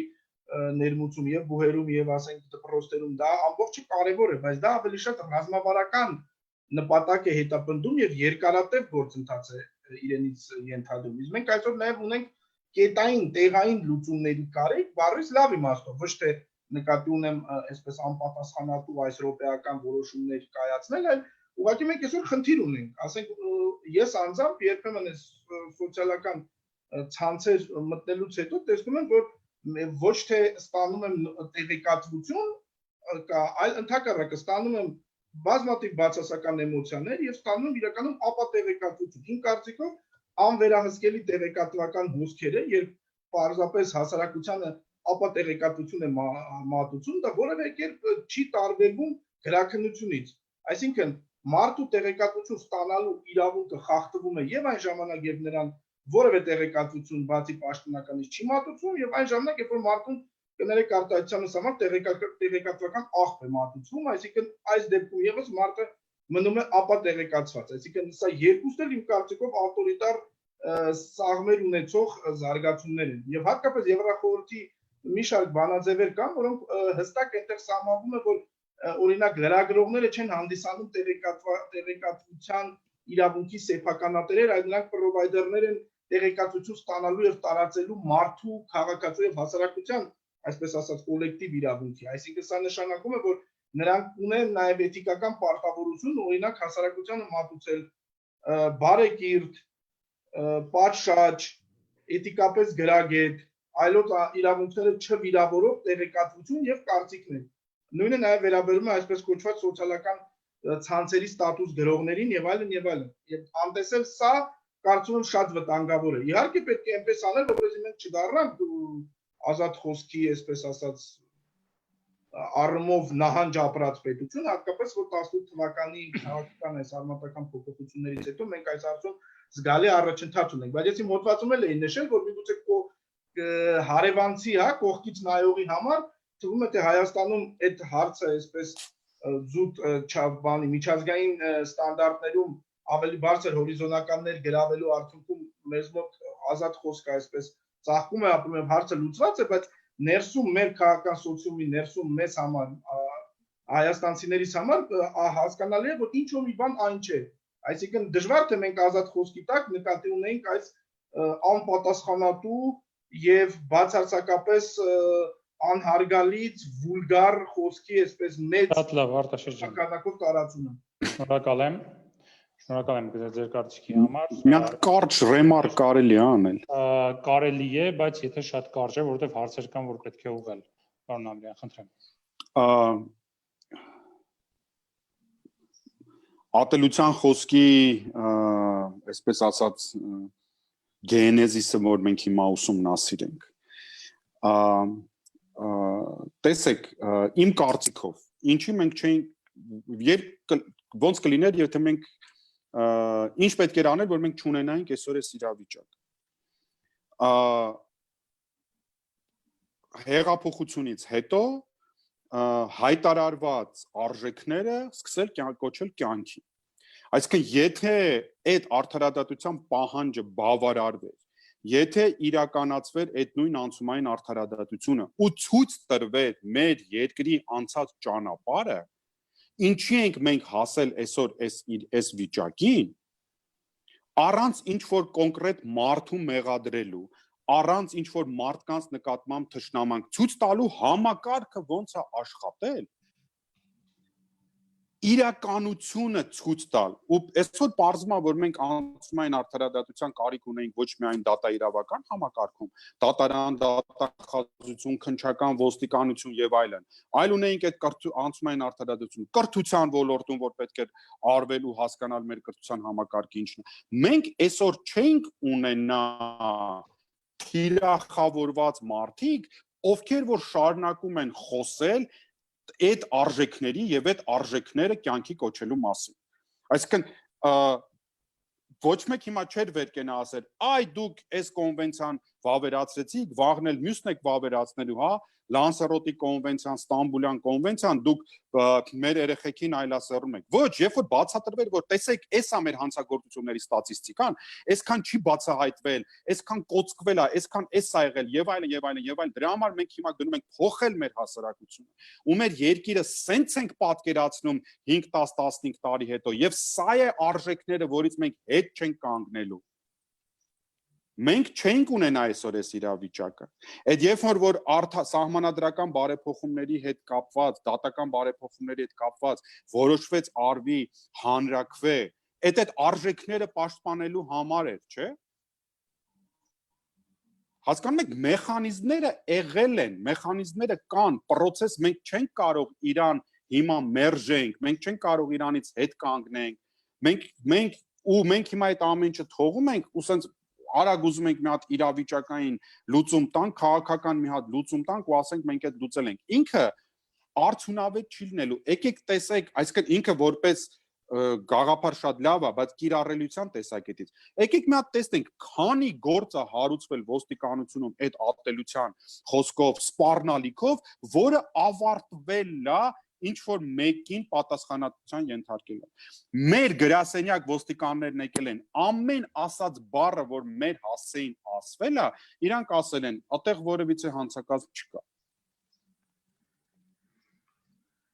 Դա օրենք թուլությունն է։ Մենք դուք կարծում եք, որ մենք հիմա այդտեղ ամեն բառը սահմանենք, այս սա, այս նման բառերը, նման տրամադրությունները եւ այլն, դա դառնալու է օրենքի ուժեղ կող։ Եթե մարդուն ասելու են, քեզ գալու ենք դիմացից ճակատից գյուլենք ու գտնում են այդ մարդուն, կամ եթե ասում էին, որ այս կանանց, ովքեր պայքարում էին կանանց համար, ձեզ պետք է հանձնենք թուրքերին, գտան այդ մարդկանց, ինչ եղավ։ Ինչ արեց ոստիկանությունը։ Էլի ինքը ասեց, որ հանցակազմ չկա։ Կամ ինքը ասում է չեմ կարողանում գտնեմ, կամ ինքը ասում է դա մասնավոր է, հանրային չի եւ այլն։ Այսինքն այդտեղ չի խնդիրը։ Շնորհակալություն, պարոն Ամիրյան։ Իհարկե, պարոն Ղազարյան, ուզում եի նաեւ այդ առումով հետեւյալ հարցին էլ անդրադառնալ ձեր կոմենտում։ Տեսեք, պարոն Ղազարյան, իհարկե մենք խոսում ենք կրթությունից, որ դա շատ կարևոր է ատելության խոսքի դեմ պայքարի տեսանկյունից, ռազմավարական առումով մարդկանց արժեք համակարգը փոխելու եւ այլն, բայց մենք գիտենք նաեւ շատ եվրոպական երկրներ, որտեղ կրթությունը բավական լավ եւ բարձր մակարդակի վրա է, բայց որտեղ եւս այս խնդիրը կա ատելության խոսքի, որտեղ կա բևեռացման խնդիր, հանրային կարծիքի, որտեղ կա հենց ատելության խոսք եւ այլն։ Այսինքն արդյոք այս կրթությունն էլ է, կամ ինչպես անել, որ դա չլինի, թե կամ մինիմալի հասցնել, որն է սրա բաղադրատոմսը։ Դրանով պետք է լավ հասկանալ, թե որտեղից է դա գալիս։ Պարոն Ղազարյան, մի փոքր ներքև իջացրեք ներողություն, խնդրում բան։ Պետք է նախ լավ հասկանալ, որտեղից է այդ գալիս, դա գալիս է իշխանություններից, թե դա գալիս է հասարակությունից։ Երբ որ ես ներկայացնում եմ օրենքի նախագիծը մի քանի տարի առաջ եւ ասացի, որ այստեղ հասարակությունը մեծ մեղք ունի, ինձ քննադատեցին, թե ինչու եք մարդկանց վատաբանում։ Այն ժամանակ լարված էին իշխանությունների դեմ։ Հիմա իշխանությունը փոխվեց, եկան նոր իշխանություն լիբերալներ, բայց ատելության խոսքը էլ ավելի ուժգին թափ ստացա եւ նույնիսկ եթե ֆինանսավորում է այդ ատելության խոսքը, հասարակությունը դա վերցնում է։ Պարոն Ամիրյան, ես չեմ կարծում, որ ատելության խոսքի համար մեղավոր են իշխանական կամ քաղաքական շրջանակներ։ Ես ապաքաղաքական մարդ եմ։ Եվ ես չեմ կարծում, որ նախկինները կամ ներկաները կամ այդ ֆինանսավորումը միշտ էլ կլինի, որովհետեւ քաղաքական նպատակներ կան, բայց վերցնող կա։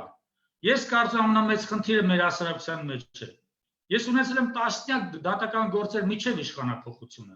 Ամեն մեկը հաթաթ ատելության խոսքեր, նույն հասարականների դեմ, կրոնական փոքրամասնությունների դեմ։ Մեր վրա ծիծաղում էին դատարանում։ Ծիծաղում էր հասարակությունը, ծիծաղում են պաշտպանները։ Պրոֆեսիոնալ իրավաբանները այսօր նույնիսկ խորշում են Ստամբուլյան կոնվենցիայի մասին խոսելուց։ Մեր հասարակությունը լուրջ հիվանդություն ունի, շատ լուրջ, անկախ նրանից թե ով է իշխանությունը, անկախ նրանից լիբերալներ են, աչեր թե ձախեր, մենք մեր հասարակության մեջ շատ լուրջ խնդիր ունենք, մենք անհանդուրժողական ենք, մենք արժեբանական իմաստավորում չենք տալիս մարդու իրավունքին, մարդու իրավունքի մենք դիտում ենք միայն որպես ընթացակարգ, եւ մեր դատավորները եւ դատախազները եւ քննիչները։ Իհարկե փոփոխություն կա, բայց շատ դանդաղ է գնում։ Ես կարծում եմ հիմնական խնդիրը հասարակության մեջ է ոչ թե իշխանությունները։ Տեսեք, եվրոպական, արևմտաեվրոպական երկրներում էթիկական, հասկանում եմ, ես ավարտում եմ։ Արևմտաեվրոպական երկրներում էթիկական նորմերը սահմանված են միայն որպես ընդհանուր սկզբունքներ, մանրամասն մեխանիզմ չկա, որովհետև այնտեղ ասում են, այս սկզբունքը այսպես է, չի կարելի, եւ մնացած բոլորը ասում են, դե չի կարելի, իսկ այստեղ միշտ հակառակում են։ Իմ ունեցած փորձը ասում են դրա մասին, որ խնդիրը հասարակության մեջ է։ Իշխանությունները քաղաքական նպատակ հետապնդելով այստեղ կամ այնտեղ ֆինանսավորում տաքացնում, բայց այդ ամբողջ ատելության խոսքը վերցնող կա։ Չէ, ասող չկա։ Կրոնական փոքրամասնությունների վերաբերյալ, սեռական փոքրամասնությունների վերաբերյալ, հաշմանդամացող անձանց նկատմամբ այնքան շատ գործեր եմ ունեցել եւ միջև իշխանափոխությունը, եւ իշխանապողությունը ոստիկանին վերցրեք գործից ազատել են նոր իշխանության օրոք զուտ նրա համար որ նա կրոնական միության անդամ է եւ դա արվում է այսօրվա օրենքով որը Փարքասու հակասահմանադրական ճանաչվեց 1 ամիս առաջ բայց այդ օրենքը գործել է եւ նախկինում եւ հիմա եւ հասարակությունը դա ողջունում է փորձեք խոսել դատավորների դատախազների քննիչների փաստաբանների մեծ մասը կասեն այո այդ օրենքը մեզ պետք է որտեղ ոստիկանը չպետք է լինի կրոնական փոքրամասնության անդամ այստեղ կապ չունեն իշխանությունները կապ ունի հասարակությունը լավ է այս իշխանությունը տարբերում է նախկինից նրանով որ կտրականապես ուզում է փոխել հասարակական մտածելակերպը բայց մենք պետք է ընդունենք որ դիմադրության էլ է արժանանում եւ շատ լուրջ դիմադրության այնպես որ եթե մենք ճիշտ գնահատենք իրավիճակը եւ ասենք որ ժողովուրդ ոչ թե իշխանություններն են հիվանդ այլ մենք ենք հիվանդ հասարակությունը մենք գուցե ավելի շատ ավելի հեռու գնացող պլաններ կազմենք եւ ավելի ճիշտ ճանապարհ չէ ամեն անգամ մենք կարող ենք շարը գցել իշխանությունների վրա իշխանությունը փոխվի բայց տեսնենք որ գաղթ մտնոլորտը դեռ շարունակվում է այնպես որ իմ կարծիքով այստեղ հասարակական արժեքների վերաիմաստավորում է պետք երկու օր առաջ խոսում եմ պրոֆեսիոնալ փաստաբանի հետ որը շատ հանրաճանաչ է եւ նա ասում է որ պետք է մեր երեխաներին դաստիարակենք ինչպեսի տերմին ասեց ազգային կրոնական արժեքների համար, ասիկա կրոնականը ազգային չի լինում, դա համամարտկային արժեք է։ Դա ինչ սուտ գաղափարներ եք բերում, եթե ես երեխայում սեռական դաստիարակության ծրագիր կազմեմ, ինչ գործ ունի կապ ունի այստեղ եկեղեցին։ Բայց բոլորը ողջունեցին եւ ես բնակցի որպես միակ մարդ, որը դեմ է այդ ամեն ինչին, բոլորը ողջունեցին, բոլորը պրոֆեսիոնալ իրավաբաններ են, որոնք մարդկանց վեճերը պետք է դատաներին լուծեն։ Մենք հասարակության մեջ լուրջ խնդիր ունենք։ Իմ կարծիքով իշխանությունները այստեղ կապ չունեն։ Դա իմ դիրքորոշումն է, պարոն Ամիրյան։ Շնորհակալություն, հարգելի գործընկերներ, ես հիմա 2-3 հարց եմ ստացել, դրանք կուղեմ ձեզ։ Ես խնդրեմ ձեր խոսքի ընթացքում, եթե ունեք ինչ-որ մեկնաբանություն, այս մեկնաբանություններին, որ արեցիք, կարող եք անդրադառնալ, բայց հիմնականում թիրախում պահելով այն հարցը, որը հիմա կհնչեցնեմ, հանրային հեռուստաընկերությունից հարց ունենք, Անուշ Մուրադյան, թեև այս հարցին ինչ-որ առումով անդրադարձակ, բայց խնդրեմ, եթե կա մեկնաբանություն, խնդրեմ ասեք, հնարավոր է արդյոք գործնականում մշակել հստակ մեխանիզմներ, որ ատելության խոսքի սահմանումը տարընթերցման տեղիք չտա ու հերթական գործիքը չդառնա իրավապահների ձեռքում քաղաքացիներին պատասխանատվության ենթարկելու համար։ Խնդրեմ, պարոն Ղազարյան, ասեք։ Ես կարճ ասեմ, որտեղ շատ խոսեցի, այո, հնարավոր է, դրա համար պետք է մեջը դնել մի շատ կարևոր կոնցեպտ։ Այդ կոնցեպտը դա նախապաշարմունքն է։ Այսինքն, եթե վիրավորանքը արվում է առանց նախապաշարմունքի, դա ատելության խոսք չէ, բայց դա վիրավորանք է, նույնպես անօրինական խոսք։ Իսկ եթե վիրավորանքը արվում է նախապաշարմունքով, այսինքն դու նույնասեռական ես, դրա համար դու վատն ես կամ քեզ պետք է այրել, սա նախապաշարմունք է, անձի հատկանիշով, ուրեմն սա պետք է լինի ատելության խոսք։ Եվ այս երկուսի միջև վիրավորանքի եւ խտրական խոսքի միջև պետք է լինի շատ լուրջ սահմանված տարբերություն։ Ուստի ատելության խոսքը բոլոր դեպքերում դա խտրական խոսք է, վիրավորանք է, բայց վիրավորանքը միշտ չէ որ ատելության խոսք։ Ուստի եթե նախապաշարմունքը դրվի դրա հիմքում եւ այդ նախապաշարմունքը սահմանվի խտրականության բաց բանաձևով, այսինքն անձնական բոլոր հատկանիշների հիմքով նախապաշարմունք, այս մոդելը եթե դրվի ատելության խոսքի հիմքում դա կաշխատի։ Շնորհակալություն, պարոն Խանդայան, խնդրեմ դուք էլ արձագանքեք այս հարցին, եթե ունեք էլի արձագանք, արդյոք այ որ մշակելու եք առաջիկայում, ինչպես եք անելու, որպեսզի այս ուրեմն մտավախությունները, որ իրավապահների ձեռքում կարող է գործիք դառնալ քաղաքացիներին պատասխանատվության ենթարկելու առումով, չդառնա հենց այդպեսին։ Եվ արդյոք համաձայն եք պարոն Ղազարյանի խոսքի հետ նախապաշարմունքի մասով։ Միանշանակ համաձայն եմ պարոն Ղազարյանի խոսքի հետ, հենց այդ տարբերակով էլ կարծում եմ պետք է կարգավորումը արվի եւ անպայման դրվի խտրականության հիմքերը սահմանման մեջ, իսկ իրավապահ համակարգի մասով իհարկե այստեղ ոչ միայն այս հարցով, նաեւ մի շարք օրենքների կիրառման դեպքում իրավապահ համակարգը միանշանակ կարողությունների զարգացման անհրաժեշտություն ունի եւ այստեղ պետք է գործընթացները զուգահեռ ընթանան կարգավորումներին զուգահեռ նաեւ իրավապահ համակարգի մարմինները պատրաստ լինեն այդ կարգավորումները կյանքի կոչել։ Հիմա շատ հետաքրքիր է հետևել մոնիտորինգի ենթարկել բռնության կոչերի օրենք, քրեականացման օրենքը, որը մեկ շաբաթ առաջ ուժի մեջ մտավ, տեսնենք թե ինչպես է իրավապահ համակարգը արձագանքում սրան եւ հետագայում նաեւ դատարանները ինչպես են այս օրենքը կիրառում։ Ես էլ մի ռեմարկ անեմ, Արշալուժյան սրա հետ կապված իրականում Պաղ Ղազարյանի հետ լովին համամիտ եմ, սակայն միաժամանակ հարց առաջադրող մեր գործընկերոջը ասեմ, որ ցանկացած օրենք ի վերջո որոշակի աբստրակցիա է, այսինքն որոշակիորեն ընդհանուր կանոն է եւ շատ կարեւոր է նաեւ իրավակիրառ պրակտիկայի որակի բարձրացումը, ինչը որ այո ենթադրում է նաեւ իրավապանների, ուրեմն դատավորների համապատասխան տրեյնինգների, դասընթացների անցկացում, նրանց ընդհանրապես գիտելիքի բարձրացում, այո, վիրավորանքի եւ ատելության խոսքի տարբերությունների կիրառման լավագույն չափորոշիչների վերաբերյալ, այսինքն սա համալիր մոտեցում պետք է լինի եւ օրենքների փոփոխությունների զուգահեռ նաեւ պետք է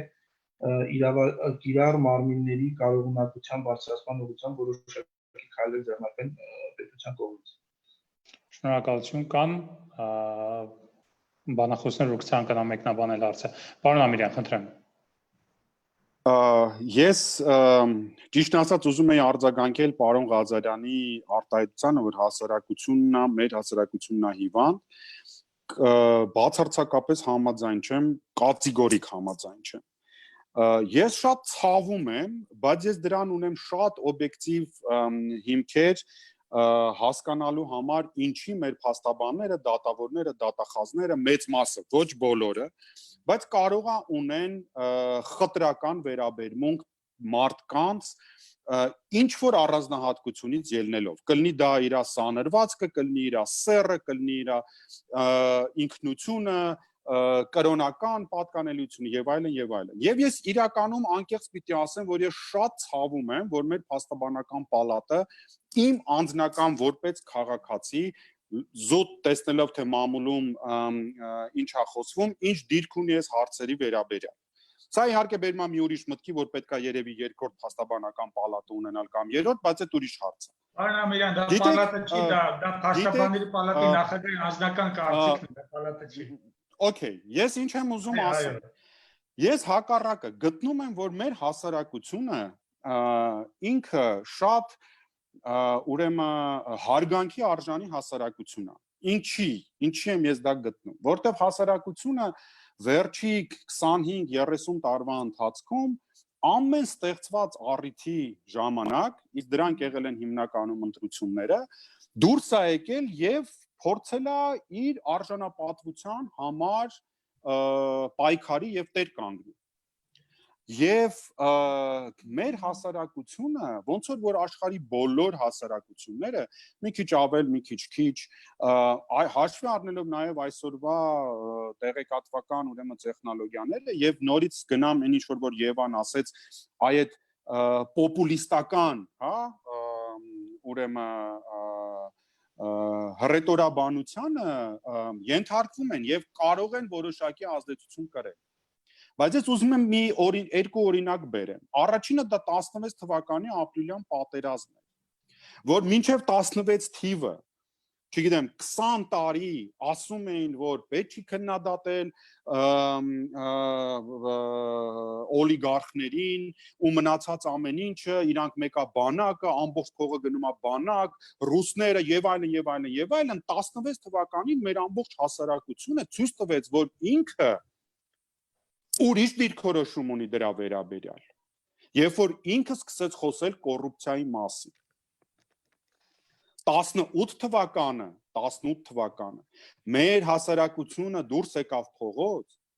մերժելով, նորից եմ ասում, կոնկրետ մեկին, բայց չատեց այդ մեկին եւ ատելության խոսք այդ երկու շաբաթվա կամ մի ամսվա մեջ ընդհանրապես չկար։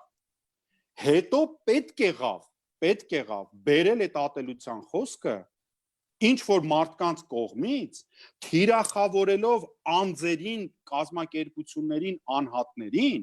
որովհետև այդ անձերը, անհատները ու մարդիկ սրանից էլ 20 տարի առաջ խոսում էին նույն արժեքների համար, որոնք որ դոմինանտ էին 18 թվականի իրադարձություններին, դա մարդու իրավունքներն էր, դա արդար դատաքննություններ, դա անկախ դատական համակարգն էր, դա կոռուպցիայի դեմ պայքարն էր։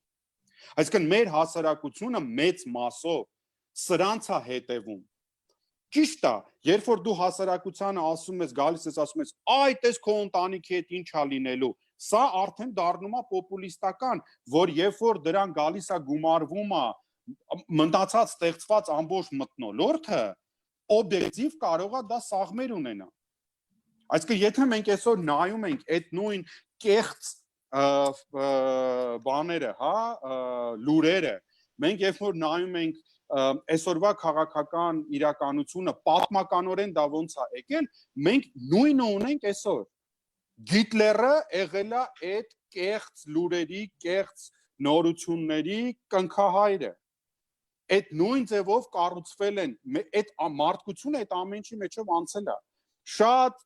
լավ նորից Եվան նշեց այդ նույն պոպուլիստական ու այդ մնացած ամբողջ ռետորաբանությունը այսօր կա նաև այդ նույն Միացյալ Նահանգներում։ Բայց հասարակությանը դա վերագրել, իսկ ինչա, ես էլ ապաքաղաքական մարդ եմ, ինձ միշտ եմ տենց եղել եւ ցանկացած պարագայում ավելի շատ ինձ դնում եմ որպես ինչ որ հակակշիռի մյուս նժարի։ Բայց ինչ տեղի ունեցավ, երբ որ սկսեցին թիրախավորել այդ արժեքները եւ դրանք դարձնել համեմել այդ ատելության, այդ չարության, բռնության կոչերով, հասարակությունը ոչ մի մեղ չուներ, այդտեղ իշխանության դիրքորոշումն էր կարևորը, թե ինքը ոնց է անում, դրան տալիս է ազատ խոսքի գնահատական, թե ասում է, որ ոչ, այդ մարդիկ այս արժեքների հետևն են կանգնած եղել, դուք բոլոր այդ արժեքների հետևն եք կանգնած եղել, մենք այդ արժեքներն ենք քարոզել, հեղափոխությունը այդ արժեքներն են, մենք գնում ենք այդ արժեքներով։ Այստեղ է կորել այդ հավասարակշռությունը եւ վերագրել, որ հետո հասարակությունը պիտի դրանք, ասենք, ընդունի ու մենք հետո ասենք հասարակությունն է մեղավոր, ես ճիշտն ասած այդ մոտեցումը չեմ ընդունում, որտեղ հասարակությունը ինքը միշտ ավելի ճիշտ է լինում, ու եթե 1, 2, 3 հոգի դեմ են խոսում կամ այդ կոչերը անում են, հասարակությունը իրականում դրան մենք շատ մեզ դժվար է ասել, հասարակությունը ամբողջ sense մեր հասարակությունը դրան հակված է, թե դրան հակված չի։ Բանավեճը ուր է գնում, ինչի շուրջ ենք խոսում, սա խոսքի ազատություն է, թե չէ, թե որ սա արժեք է, որով որ մեր երկիրը պիտի զարգանա, այս սրանք շատ տարբեր բաներ են։ Երբ որ մենք գնում ենք այն մեկի մեջ, երբ որ մենք սկսում ենք բանավեճել, սա խոսքի ազատություն է, թե չէ, կեղծ է, թե կեղծ չի, ճիշտ է, թե ճիշտ չի, ամեն ինչը մեջը կորում է։ Պարզ է, մարդու էությունը իր հոգեբանությամբ կգնա այդ ուղղությամբ ինքը կսկսի մտածել, ճիշտ են ասում, եկեք մի հատ նայեք, շատ կներեք, մի նախադասություն էլ ասեմ։ Եկեք մի հատ նայենք այսօրվա մեր իրավիճակը։ Այսօր աշխարհում, ամբողջ աշխարհում ինչի մասն են խոսում։ Այս վարակը ստեղծվել է արհեստականա, բնականա, ով ում դեմ է, ինչ է ուզում, եւ այլն, եւ այլն, եւ այլն, եւ այլն։ Մեջից ի՞նչն է կորում։ Մեջից կորում է այն ամենակարևոր բովանդակությունը, որ մենք պիտի ունենանք, մեր վարքը ինչպիսին պիտի լինի, երկիր ինչ դիրքորոշում պիտի ունենա, պիտի բացվի, չպետք բացվի եւ այլն եւ այլն եւ այլն։ Այսինքն դու որ հարցը տալիս ես ու մարդուն ներքաշում ես այդ բանավեճի մեջ, սկսում է գնալ ուրիշ ուղղությամբ, բայց եթե դու ասում ես, չէ, ինչ չի հետաքրքրում սա ես միանգամից համարում եմ կեղծ է, բռնություն է, հակահումանիստական է, ես ուզում եմ խոսեմ ուրիշ բանի մասին, ամբողջ դիսկուրսը սկսում է փոխվել։ Այդ պատմույթները մենք վերցնում ենք, թե չենք վերցնում, սա է ամենակարևոր բանը։ Բնականաբար մի իրավիճակում, որտեղ կա իշխանություն, որը ունի 70 ավել տոկոս վստահություն, իր ասածը ամենակարևորն է։ Ինչքան ուզում է ասենք հասարակությունը մեկը այս կոմենկո, մեկը հասարակությունը նայում է իր ընտրածին։ Դա մարդու հոգեբանությանը բնորոշ երևույթ է։ Ու ինքը ուզում է տեսնի իր քվեստացածը ինչ դիսկուրսի մեջ է մտնում։ Ինքը սկսում է արդարանալ, որ ինքը սորոսական չի, թե ինքը սկսում է ասել, գիտեք ինչ կա, այս արժեքը համամարտկային արժեք է, դուք հեղափոխություն եք արել, ինձ տվել եք քվե, ես պաշտպանում եմ այդ արժեքը։ Այս դեպքում ատելության խոսքը վերջանում է։ Այն մարդն էլ ով որ փորձում էր այդ դատակ պոպուլիզմով գնար առաջ, գնում է զբաղվում է ինչ որ մի հատ ուրիշ գործով, չգիտեմ, լոլիկա աճեցնում։ Որտեվ հասկանում է, որ էլ իր պատմույթն ու իր տարած դիսկուրսը ոչինչություն է։ Շնորհակալություն, պարոն Ամիրյան։ Շնորհակալ եմ։ Տիկին Թովմասյան, խնդրեմ։ Շնորհակալություն, վերադառնալով հանրային հեռուստաընկերության հարգարժան գործընկերոջ հարցին, ինչ եմ ուզում ընդգծել ճիշտն ասած, այստեղ տեսեք, մի փոքր մտքի կպում է, հա, առաջանում հաճախ մեզ մոտ կարծիք է ձևավորվում, որ այ եթե գրենք մի հատ փառահեղ օրենք, որը այսպես բոլոր իրավական եւ փիլիսոփայական բանավեճերում բյուրեղացած եւ հնարավոր բոլոր կանխարգելման ենթակա սեկտորները կանխարգելող ձևակերպում է իրենից ներկայացնում, ապա օրենքը կկիրառվի եւ մենք կունենանք այսպես այն ուտոպիստական իրավիճակը, հա, որտեղ ամեն ինչ կարգ ու կանոնի մեջ է։ Բայց երբ իրականության վրա ենք պրոյեկտում այս միտքը, միանգամից նկատում ենք, որ լավ օրենք գրել դեռ չի նշանակում, որ իրավապահ մարմինների կողմից հա այդ օրենքի կիրառումը, այդ օրենքի պահպանումը պատշաճ ձևով է իրականացնելու։ Սրանք երկու բոլորովին տարբեր խնդիրներ են, որոնցից մեկը, այո, լավ օրենք գրելը թերևս փորձագետների եւ խորհրդարանականների օրակարգն է, բայց չպետք է նաև մոռանալ մեր օրակարգում մեկ այլ կարևորագույն հարցի մասին, որը ոստիկանական համակարգի բարեփոխումն է, որովհետև առանց ունենալու այս երկրորդը մենք դժվարանում ենք պատկերացնել, որ երբևէ կունենանք մի իրավիճակ, որտեղ այս բոլոր մարդու իրավունքների տեսանկյունից առաջնահերթ օրենսդրական բարեփոխումները էապես կկիրառվեն։ Այնպես որ ամփոփելով, այո, լավ օրենք գրելը կարևոր է, բայց նաև կարևոր է բարելավել եւ բարեփոխել այդ օրենքի կիրառումը, պահպանմանը եւ կիրառմանը հետամուտ լինող մարմինը, որը տվյալ դեպքում օրինակի համար ոստիկանությունն է եւ շատ հրատապ խնդիրներից մեկն է նաև կրթել եւ բարեփոխել ոստիկանական համակարգը։ Շնորհակալություն եւ վերջին հարցը մենք արդեն մոտ ժամ 20 րոպե աշխատում ենք on-line ու եթերում վերջին հարցն եմ ցանկանում ուղղել եւ այդ հարցի շրջանակներում կխնդրեմ եթե կարող եք եւ եթե ցանկանում եք ամփոփում նաեւ որպես ամփոփում ձեր խոսքը ներկայացնեք հարցը տվյալն է եւ հարցը վերաբերում է կոնկրետ օրինակի եւ մասնավոր օրինակի դա էլի հանրային հեռուստաընկերության լրագրողն է ուղարկել վերջին օրինակը Քաղաքացիայի կոմիտեի նախագահ Տաթևիկ Ռևազյանի եւ նրա նորածնի մասին գրառումներ Facebook-ում նման երևույթը կարող է դիտարկվել արդյոք ատելության խոսք տարածելու դեպք եւ արդյոք սոցցանցերում ցանկացած գրառում պետք է քննվի ատելության խոսքի տարածման տեսանկյունից եթե այն խնդրահարույց է իհարկե խնդրեմ Ես Աշոտ ջան դե թույլ կտաս ես իմ խոսքի մեջ հենց նաեւ ասացի հենց այդ մասնավոր դեպքին էլ անդրադարձա այո ես կարծում տեսեք մենք այո խոսում ենք չափանիշների մասին խոսում ենք թե ինչպես պետք է որակվի ատելության խոսքը այսինքն արարքը որպեսզի համարվի ատելության խոսք եւ այլն սակայն մենք այո իրավական պրակտիկայում լուրջ խնդիր ունենք օրինակ այդ գրառումը Արտաշես ջան, շատ ներողություն եմ խնդրում, ես ուղղակի ռեգլամենտի կարգով ասեմ 3 րոպե յուրաքանչյուրս խոսենք այս հարցի պատասխան եւ ամփոփում 3 րոպե խնդրեմ Ուրեմն մենք այստեղ ըստ էության ունենք դասական ուրեմն ատելության խոսքի դրսևորում ընդ որում այնտեղ նաեւ այդ անձնավորությունը հասել է նրան որ որոշակի պետական պաշտոնատար անձանց ուղղված որոշակի անգամ անպատշաճ ուրեմն կարծիքներ է հրապարակել ուղղված նաև այդ համապատասխան պաշտոնատար անձանց, իսկ դասական ատելության խոսքի դրսևորում էր ավելին իմ կարծիքով քրեական օրենսգրքի տեսանկյունից հաստատապես գոնե քրեական գործ պետք է հարուցվեր դեռ ապացուցման եւ հետագա որակման հարցը թողնելով դատարանին եւ դատախազությանը նաև, բայց առնվազն պետք է խուլիգանության հատկանիշներով քրեական գործ հարուցվեր այդ անձի նկատմամբ, բայց մենք տեսնում ենք, որ ոստիկանությունը նրան հրավիրում է բացատրությունը վերցնում եւ բաց է թողնում։ Այսինքն մենք այստեղ ունենք այո լուրջ խնդիր նաեւ ընդհանրապես իրավապահ մարմինների կրթական ցենզի հետ կապված եւ ընդհանրապես ատելության խոսքի վերաբերյալ գիտելիքների հետ կապված եւ Ես այդ առումով նաև համակարծիք եմ պարոն Ղազարյանի հետ այն առումով, որ մենք օրինակ չգիտենք մեր իրավապահ մարմինների աշխատակիցները ընդհանրապես ինչպիսի կրթական եւ մշակութային ցենզ ունեն։ Իսկ միգուցե մենք ունենք ուրեմն նաև ատելության խոսքի, այսպես ասենք, լատենտ ջատագովներ նաև հենց իրավակիրառ պրակտիկան իրականացնող մարմինների աշխատակիցների շարքերում։ Այո, մենք ունենք լուրջ խնդիր հենց կրթական ցենզի հետ կապված եւ ընդհանրապես արժեբանական կողմնորոշիչների հետ կապված եւ հասարակության եւ նաեւ պետական ապարատի։ Եվ այս համատեքստում նաեւ ուզում եմ ասել, որ այո,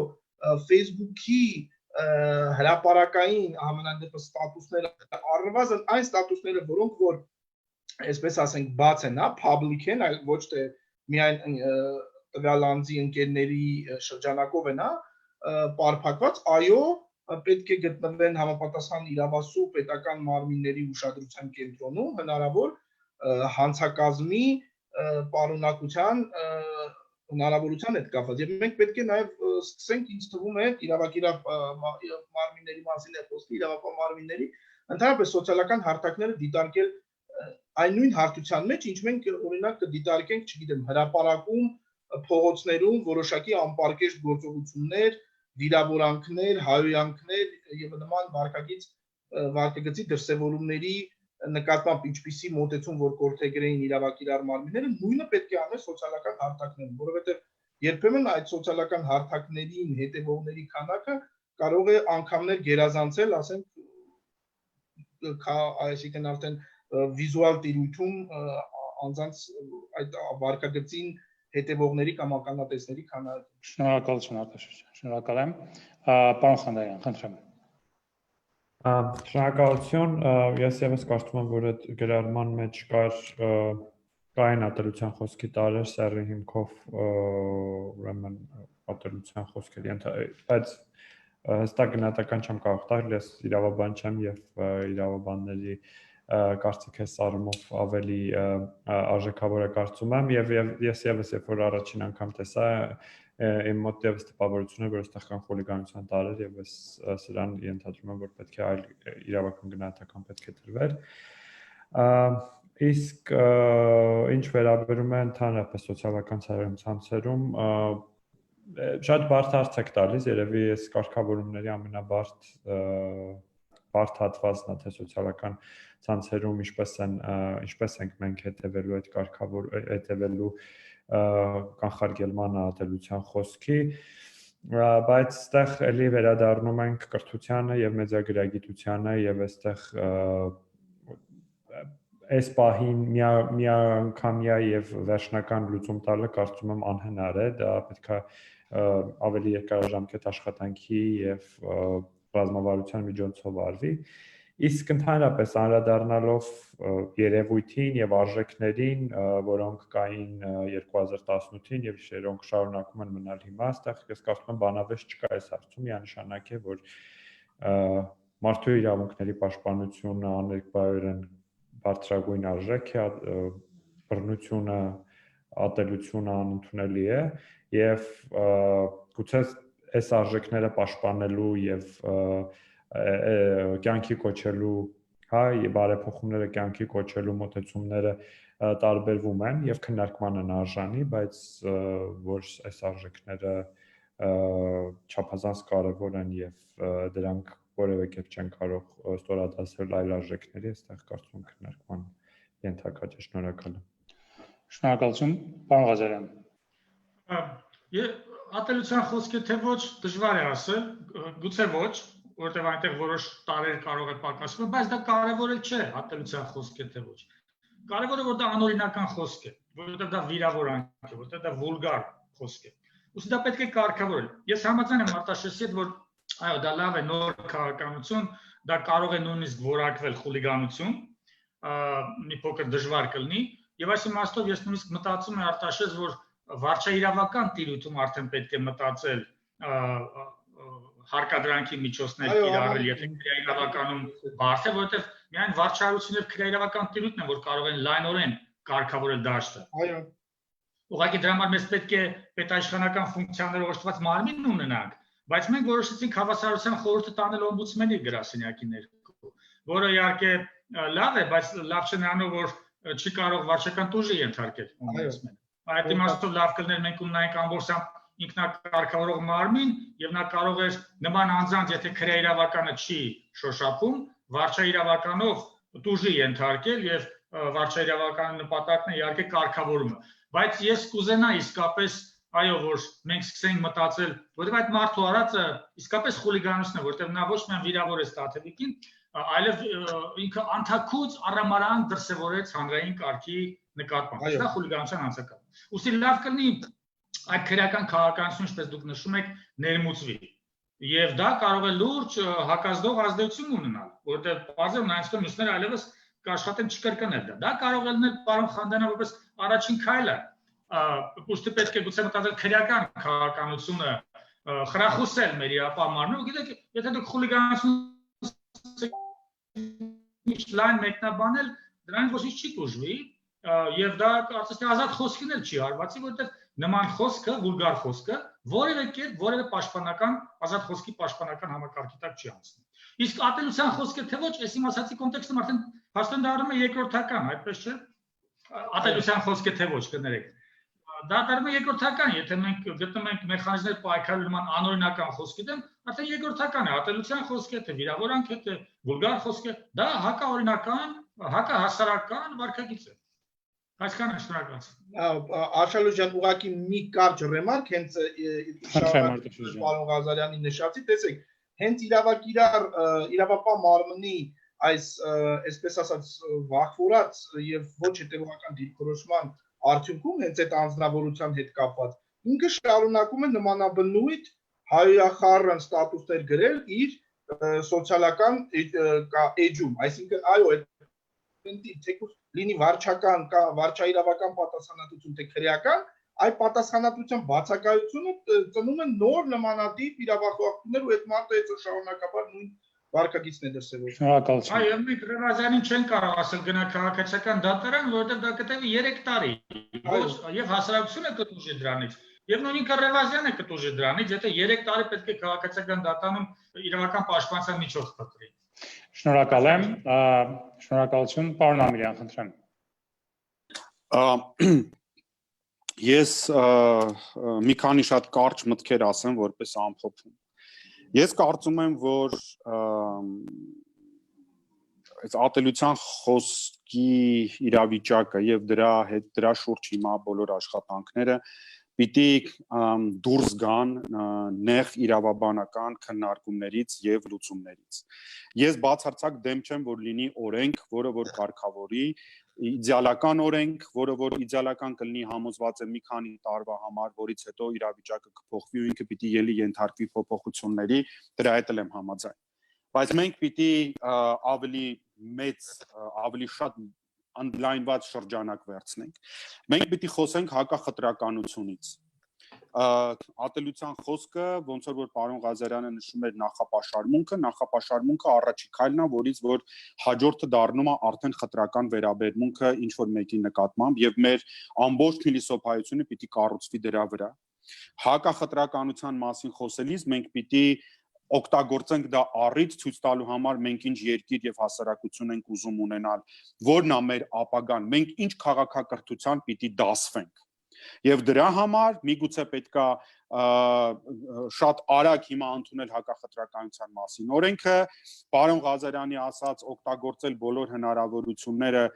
հակախտրականության մարմնին տալ այնպիսի լիազորություններ, որ ինքը կարողանա վարույթ հարուցի ու մնացած ամեն ինչը անի, միգուցե դա էլ պետքա քննարկել սահմանադրական փոփոխությունների շրջանակում, բայց այս օրենսդրական, այս լեգալիստիկական լուծումները դրանք գործիքներն են, միջոցներն են, մինչդեռ ընդհանուր փիլիսոփայությունը շատ լուրջ պիտի փոխվի, մենք ինչի մասին ենք հիմա խոսում։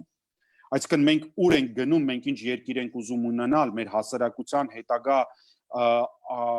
հասարակությունը որ արժե համակարգի վրա պիտի կառուցվի, մեր միջանձնային հարաբերությունները ինչ սկզբունքով պիտի կառուցվեն։ Այստեղ շատ կարևոր է, ես շատ ցավում եմ, որ մինչև այսօր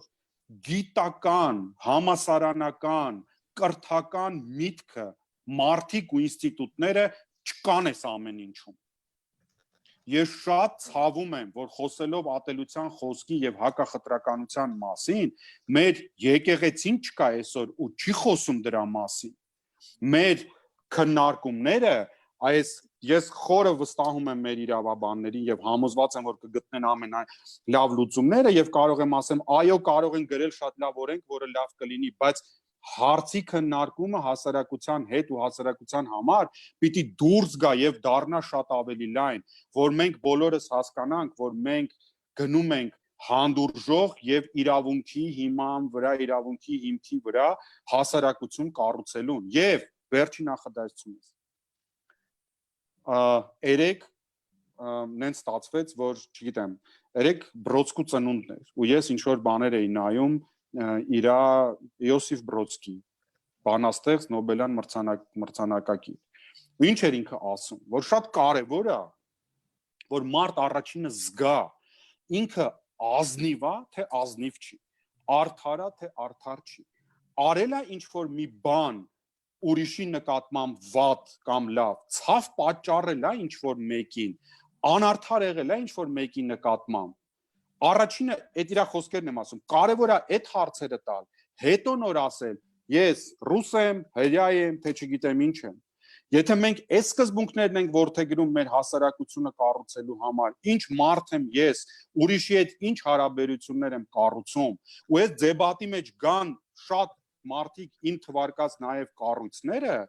արդեն մենք հետո կունենանք կրթական ծրագրերում, չափորոշիչներում, մեդիագրագիտությունում մնացած ամեն ինչում այս գաղափարները ու 20 տարվա կտրվածքով մեր հեռանկարը կկարողանանք կանխատեսել։ Շնորհակալություն։ Շնորհակալություն։ Եվա ջան, խնդրեմ, խոսքը ձեզ եմ փոխանցում։ Շնորհակալություն ամփոփելու հնարավորություն ընձեռելու համար։ Ես անպայման կանդրադառնամ իմ խոսքի մեջ մեր գործընկերոջ հարցին, այդ տխրահռչակ գրառման հետ կապված, չնայած չեմ կարծում, որ գրառման հեղինակը այդ անձնավորությունը առհասարակ արժանի էր, որ մեր եթերի թանկ եւ շատ արժեքավոր րոպեները տրամադրեինք իր արարքը քննարկելուն, բայց այնուամենայնիվ, քանի որ հարցը կա, անպայման անդրադարձնել կլինի։ Տեսեք, փաստորեն մենք այսօր մեր քննարկումը երկու ատելության խոսքի երկու բոլորովին տարբեր իմ համեստ կարծիքով պետք է ընդգծեմ, որ ես իրավաբան չեմ եւ մասնագետները գուցեև ուղղեն ինձ այս առումով, բայց ամեն դեպքում մենք երկու տարբեր ֆենոմենի մասին խոսեցինք։ Պայմանականորեն թույլ տվեք ասեմ ատելության խոսք դիտավորությամբ եւ ատելության խոսք առանց դիտավորության։ Երկրորդը պարզապես կասեի, որ գուցե գիտելիքի պակասի կամ որոշակի արժեհամակարգի առկայության պակասի պատճառով է հիմնականում տեղի ունենում եւ այստեղ կարեւոր եւ շատ մեծ դեր ունի կրթական գործունեությունը, որպիսի քաղաքացին, որը ատելության խոսքի տվյալ պրակտիկան է իրեն թույլ տվել, նախ եւ առաջ հնարավորություն ունենա պատշաճ քաղաքացիական կրթության միջոցով սովորի, որ այսպես չարժե անել եւ այս է ավելի ճիշտ ձևը կլիներ իր դժգոհությունը կամ իր անհամաձայնությունը այս կամ այն երևույթի նկատմամբ արտահայտելու, չէ՞ որ ամեն դեպքում դեբատը չպետք է օրենսդրության միջոցով խեղդել դեբատը, որովհետև քանի դեռ կա բանավեճ, զանազան ամենատարբեր երևույթների մասին եւ մարդը իրավունք ունի իր անհամաձայնությունը կամ գիտելիքի պակասը արտահայտելու, մենք շանս ենք ստանում այդ գիտելիքի պակասը նկատել եւ նրան օգնել, որպեսզի լցնի։ Սա ինձ թույլ կտայի ասել, այսպես ասած, ոչ դիտավոր, ոչ չարամտորեն ատելության խոսքն է, որը հիմնականում ուղղելի է կրթական գործունեության միջոցով։ Երկրորդը, որի լայն կիրառումը, լայն պրակտիկան այսօր մենք տեսնում ենք օրինակ Հայաստանի հանրային եւ քաղաքական դաշտում եւ որի մասին այսօր ավելի ընդհանրացակ խոսեցինք մեր զրույցի ժամանակ, մանիպուլյացիայի եւ զանազան բացասական երևույթներ, մեդիառումբեր դաշտ նետելու նպատակով սերմանված ատելության խոսքն է։ Սա աշխարհում լայնորեն կիրառվող մանիպուլյատիվ մեխանիզմ է, որի հիմնական նպատակը կրկին հիմնվելով քաղաքացու որոշակի գիտելիքի պակասի ասպեկտի վրա նրա մեջ բացասական էմոցիաներ արթնացնելն է։ Եվ ահա այն երևույթը, որի մասին մենք խոսում էինք, այդ տխրահռչակ գրառումը Տաթևիկ Ռևազյանին թիրախավորող, ես գտնում եմ, որ ավելի շուտ այս երկրորդ խմբի մեջ էր եւ նպատակ ուներ որոշակի բացասական ֆոն առաջացնել, որի ժամանակ լայնորեն կիրառվող զանազան մանիպուլատիվ քարոզչական երևույթներ տեղ ունեցան։ Սա մեկ այլ բնականաբար հաղորդման, մեկ այլ քննարկման շատ ծավալուն թեմա է։ Ես բնականաբար դատապարտում եմ այդ սադրանքը եւ պետք է նաեւ ընդգծեմ, որ գրառման հեղինակն էլ դեռ 2008-ից հայտնի շատ տխրահռչակ եւ շատ իրեն էժան արարքներ թույլ տվող անձնավորություն է եւ այստեղ շատ կարեւոր է նաեւ խոսել հանրային պարսավանքի երևույթի մասին, որովհետեւ այն դեպքերում, երբ օրենսդրություն չկա կամ օրենսդրությունը ի վիճակի չէ արձագանքել, հա, տվյալ իրավիճակին նաեւ գրագետ հանրային պարսավանքի մթնոլորտ առաջացնելու միջոցով կարելի է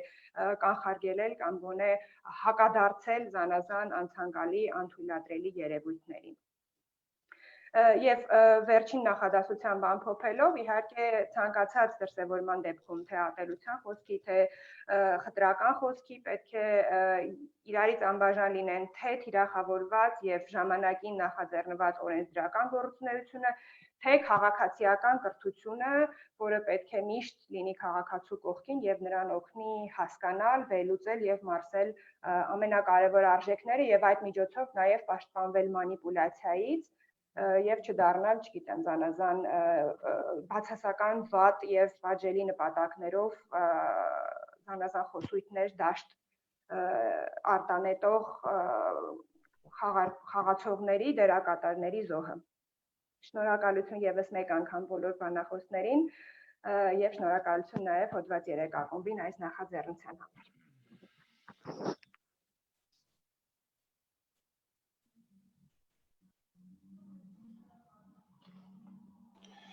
Շնորհակալ եմ հարգելի գործընկերներ քննարկմանը մասնակցելու համար, իսկապես կարծում եմ հետաքրքիր